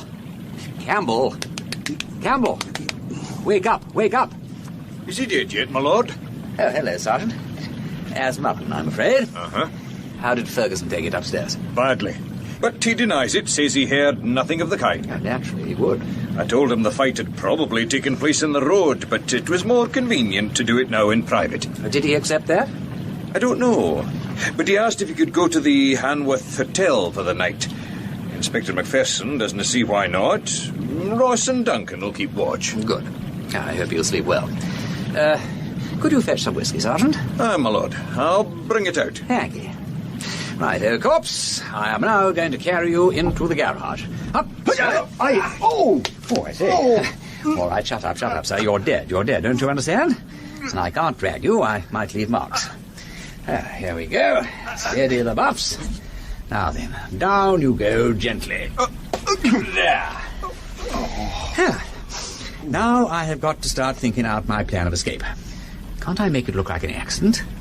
That's it. The accident's the thing, and an alibi. Wimsey. I'm sorry, growing restive, Corpse? All right, here comes the ale with the whiskey. You can sit up now and we'll all have a drink. Thank you. Thank you, Sergeant. My lord. Now listen, both of you. My overmastering necessity is to get to Glasgow tomorrow because I have announced my intention of going, and I shall be feeling morbidly nervous about making any changes of plan. Now here we have the great work of literature, the LMS timetable. Style slightly telegraphic, but packed with interest. I got it out of Ferguson's place just now on the road map too. Now then, after studying these for half an hour or so, I shall have thought out a plan of action. It'll be something like this. After depositing Campbell in the Murdoch at 11:25 tomorrow morning, I shall bicycle to Bar Hill, here, and catch the 12:35 to Glasgow. Incidentally, I shall have to steal a bicycle sometime tonight, and I'd be grateful if you could provide one, DL, because the real one's still sitting patiently at Euston, waiting to be picked up. You mean the bicycle stolen from the Hanworth Hotel comes into it after all? Yes, it does. But, my lord, the traveller with yon bicycle caught the train further up the line at Girvan. He didn't go to Bar Hill. No. I think something happened to make him change his mind. He was seen at Bar Hill, though, DL, by our commercial traveller friend, Mr. Clarence Gordon. Aye, my lord, but Mr. Gordon overtook him in his car. The sergeant's correct, Wimsey. I mean, you yourself calculated that the bicyclist would have had to travel at 24 miles an hour between Bar Hill and Girvan in order to catch that train. Are you saying that Ferguson is capable of that kind of speed? You'll see, Chief. Let's come back to the present. Between now and morning, I, in my role as murderer, you understand, shall prepare Campbell's cottage to give the appearance that he slept the night and breakfasted as normal. Now, another thought. All this alibi I'm preparing depends, as you will see, on my catching the 9:08 train from Gatehouse tomorrow morning. But I told a whole lot of people that I was going to drive to Dumfries and take the 7:35 from there. Now, why should I change my mind? It'll look very funny. I know. The car. Something wrong with the car. Now, let me... magneto trouble. Yes, that's good. I'll bash the magneto with a spanner and then take it along for repair to Sparks and Crisp in Glasgow tomorrow. Yeah, that should help my alibi, too. What else? I am spending the night in Glasgow, so I must pack an attaché case. Also a Burberry and a soft hat. Oh, and some sun-glare glasses belonging to Campbell I saw in his cottage. They'll be a good aid to disguise. And that's about it until morning. Apart from going out and stealing the bicycle. What happens in the morning, Wimsey? Well, we will get up at about 5. My first job will be to dampen Campbell's shaving brush and toothbrush and so on, and leave the soap and towels wet too. After that, I shall eat Campbell's breakfast. Then it'll be time to load up the car, which won't be much fun for you, I'm afraid, Chief, as you'll have to go between the seat and the floor with all the painting equipment and the bicycle on top. Oh, thank you very much. At 5:45, we leave home. For the Minook? Oh, heavens no. No, I shall leave the car somewhere on the old Creetown Road, hidden behind a wall. Not more than a few hundred yards from Gatehouse Station, I hope. Then I shall walk back here, keeping out of sight. At 8 o'clock, when Mrs. Green arrives, I shall be eating my own breakfast. And at 8:30, I shall catch the bus back to Gatehouse Station in time to catch the 9:08 to Dumfries. I still don't quite understand that part, Wimsey. I mean, if you catch the 9:08, how will you get up to the Minook? You'll see, Chief, you'll see. Or rather, you won't, because you'll be in the car with DL. But Inspector Macpherson will be with me at Gatehouse Station. He'll tell you what transpired. All will be revealed by, let's say 9:15 tomorrow morning. Hello, Chief. Wimsey. My lord. Where on earth have you sprung from? You're meant to be on the train. Yes, well, as I said, Inspector McPherson will explain. Well, carry on, Inspector. Thank you, my lord. Yeah, you should have been there, Sir Maxwell. And you, Sergeant. His Lordship and I were standing on the platform. The train came in. His Lordship shook my hand and climbed aboard, exchanging a wee joke with the guard, as I dare say Mr. Ferguson did last week, to draw attention to himself, you can. But suddenly, it occurred to me that I ought to be with his Lordship. Well, I darted to the carriage window and looked in. He wasn't there. The compartment was empty. the oldest dodge in the whole bag of tricks. He'd gone in one side and out the other. Do you mean to say that's what Ferguson did, Wimsey? I do. There's a path through the station master's garden, which is on the other side of the line. By the time the train went out, he was out of sight behind the station building and on his way, on foot, back here to Campbell's car. But his ticket was correctly punched all the way to Glasgow. So it was. Well, we'll cross that bridge when we come to it. Come along, we're keeping the Fiscal waiting in the other car. Let's get you packed up again, Corpse. I'll put on Campbell's hat and cloak, and then, next stop, the Murdoch.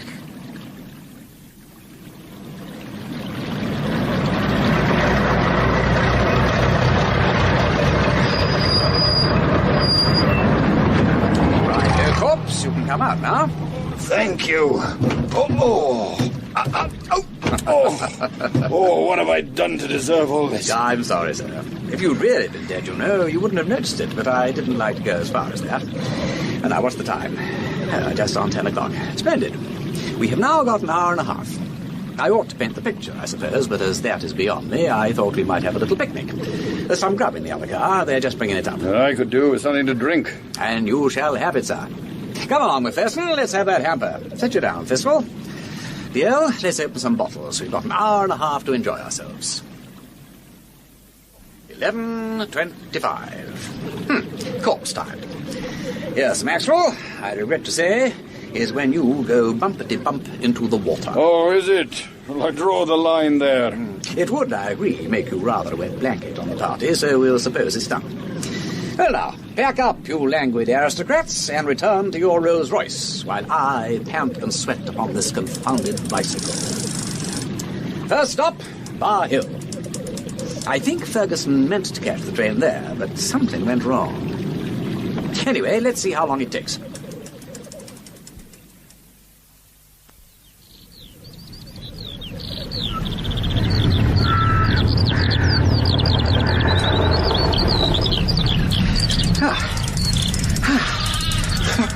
Well, I'm right, you see. It's 12:33 now, and the train isn't due till 12:35. Oh, I could do it. Perhaps Ferguson started late and missed it. I don't know why. Listen, here it comes. Yes, and she's right on time. Now listen, I'm not going to stop bicycling until she's pulled out of the station again.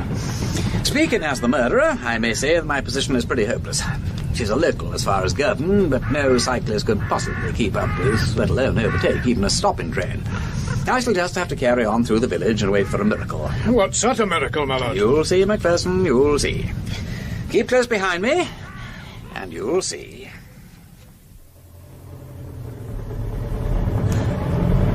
The train's well ahead now, Fiscal. I don't know. See how he'll get to Girton by 1:06. There's a car coming up behind us, Inspector. Oh, it's our old friend Clarence Gordon on his weekly run. I'll wave him on. This is exactly the point at which he said he overtook a cyclist. There he goes. Look, Inspector. His lordship's caught hold of the back. That's how he did it. A free ride all the way to Girton. Splendid. Eh, Chief Constable? Indeed. I hope his lordship's not killed. Oh, he's safe enough, providing his tyres hold out. That's a very long-headed young man for all his blather. At this rate, we'll be beating the train, all right. We ought to pass at Penmore, sir. And, with luck, we'll all be aboard at Girton.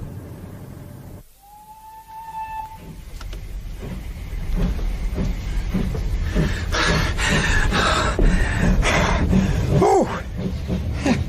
Made it. Oh, I say, everyone all right? Aye, my lord. We're fine, my lord. And may we say, well done, Wimsey. Quite splendid. Thank you. It's all gone very prettily so far, hasn't it? Damn this thing, it's like flypaper. What on earth is it? It's a luggage label for Houston. Simple as shielded peas. I pinched it while the porter chappie was wheeling my bike off the guard's van. Already gummed, too. Fortunately, the pigeonhole was labelled, so I didn't have to hunt for it. Is that for the bicycle? Correct, Chief. I shall just slap this on when I take the bicycle off at air and leave the machine leaning against a wall, confident that some efficient myrmidon of the railway company will eventually bung it on the London train. So that's how the trick was done. We knew no labels had been taken at air, certainly not while this train was waiting at the platform. That's the right thinking, DL. I, as murderer, want to get to Glasgow as quickly as possible, and therefore I must travel on this train, which is an express from Ayr on. Now, she waits 6 minutes at Ayr, and in that time I shall leave the station, pop into a back street public convenience, change my cap for a soft felt hat, and put on the Burberry. I shall also remove these spectacles. This label means I won't have to waste any of those 6 minutes getting rid of the bicycle. But, Lord Peter, you're not forgetting, are you, that this train does not reach Glasgow St Enoch until 2:55? And according to these motor people, Sparks and Crisp, Mr. Ferguson was in their showrooms at 10 minutes to 3. That's what they say. But Ferguson didn't say that. He said about 3. I fancy, with luck, we may be able to reconcile those two statements. We shall take a fast taxi from St Enoch and see. Well, this is Sparks and Crisp, gentlemen. The time is 3:05. Don't let's all go up to the counter in a bunch. You come with me, Sir Maxwell, and the others can drift over afterwards. Anything you say, Wimsey. We won't waste time. Let's hide a moment behind the screen. Now, fix your eyes on that young shop assistant laddie. See how impressionable he is. We'll count up to 5. 1, 2, 3, 4, 5. And now watch this. See here, Sonny. Sorry, sir, yes. Do you want to do any business today, or don't you? I've got an appointment, and I can't wait here all afternoon. I've been hanging around here for the last 10 minutes. Very sorry, sir. What can I do for you? Well, have a look at this.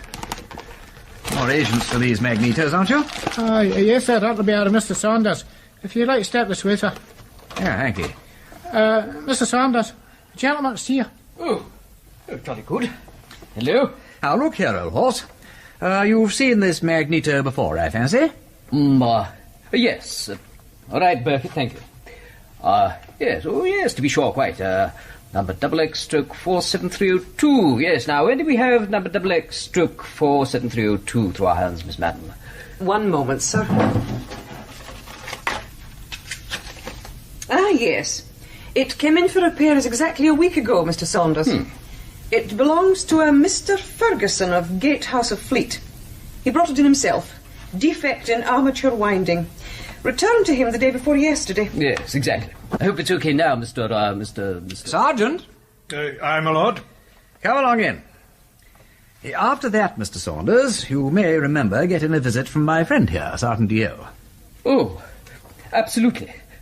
What is all this? You told him then that Mr. Ferguson came in here last Tuesday afternoon at about 10 minutes to 3.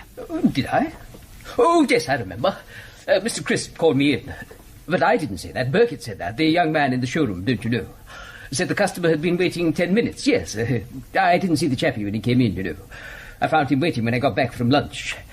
I was a little late that day, I think, yes. Mr. Crisp rather hauled me over the coals, I remember. When exactly did you come in, Mr. Saunders? Oh, well, it must have been about 3 o'clock, I'm afraid.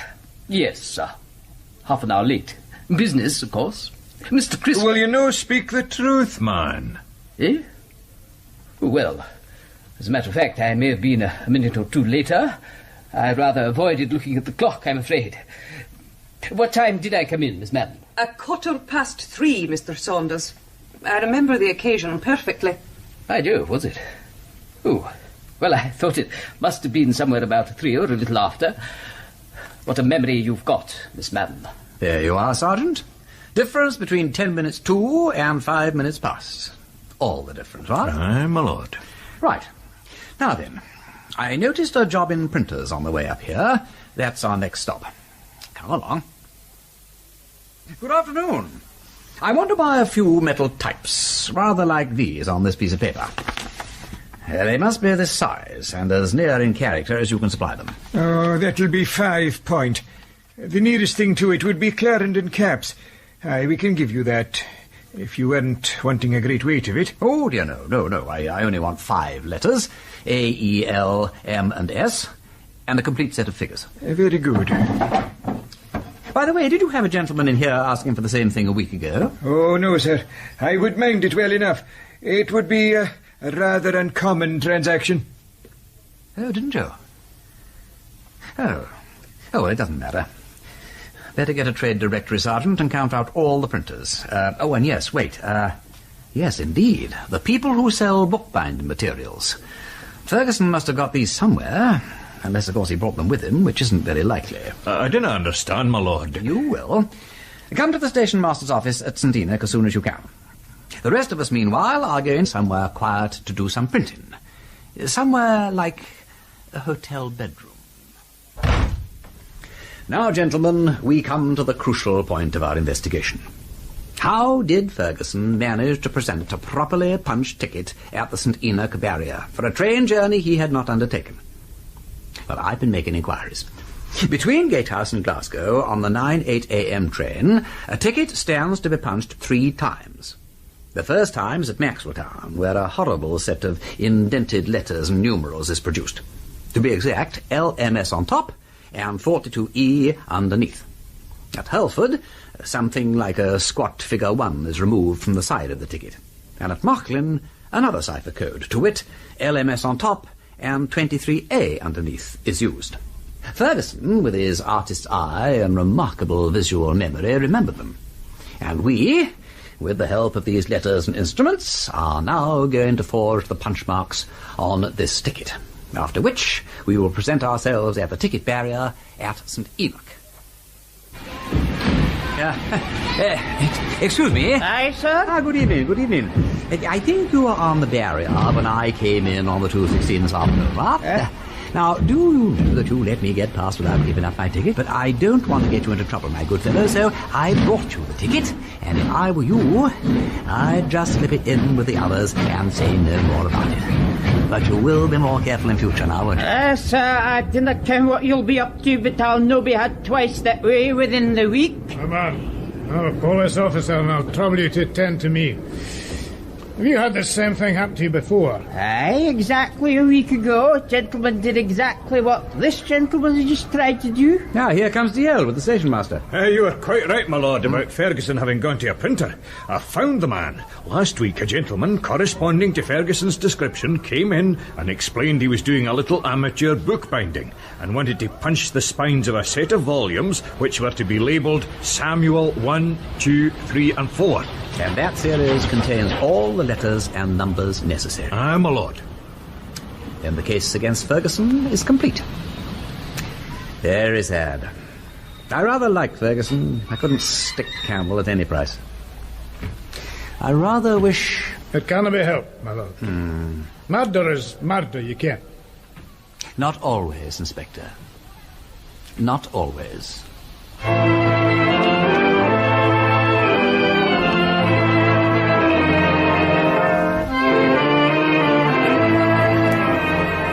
I'll take you in now, my lord. He tried to make a bolt for it, so Constables Ross and Duncan arrested him. Poor chap. Hello, Ferguson. Wimsey, it wasn't murder. I swear to God it wasn't murder. And I told you the truth when I said it didn't happen in the least like your reconstruction. What did happen, Ferguson? Campbell came back at 10:15, just like I said. He barged into my place, very drunk and spawning for a fight. I told him to get out of my house. He wouldn't go, and I tried to push him out. There was a rough and a tumble, and I got a heavy punching on his jaw. He went over and caught his head on the top of the studio stove. When I went over to pick him up, he was dead. And you panicked? Well, I was frightened. Here he was in my house, dead, and I had certainly used force on him first. Then I began to think I might make it look like an accident. I needn't go into details. You seem to know them all. My plan worked perfectly except for one thing.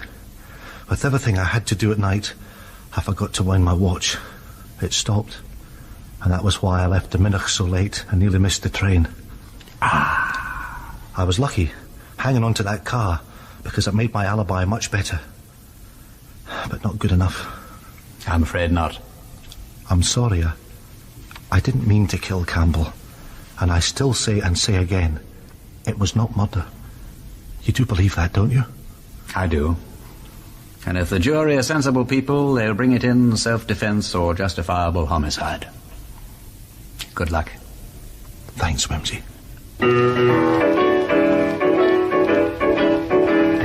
In that episode of The Five Red Herrings, the parts were played as follows.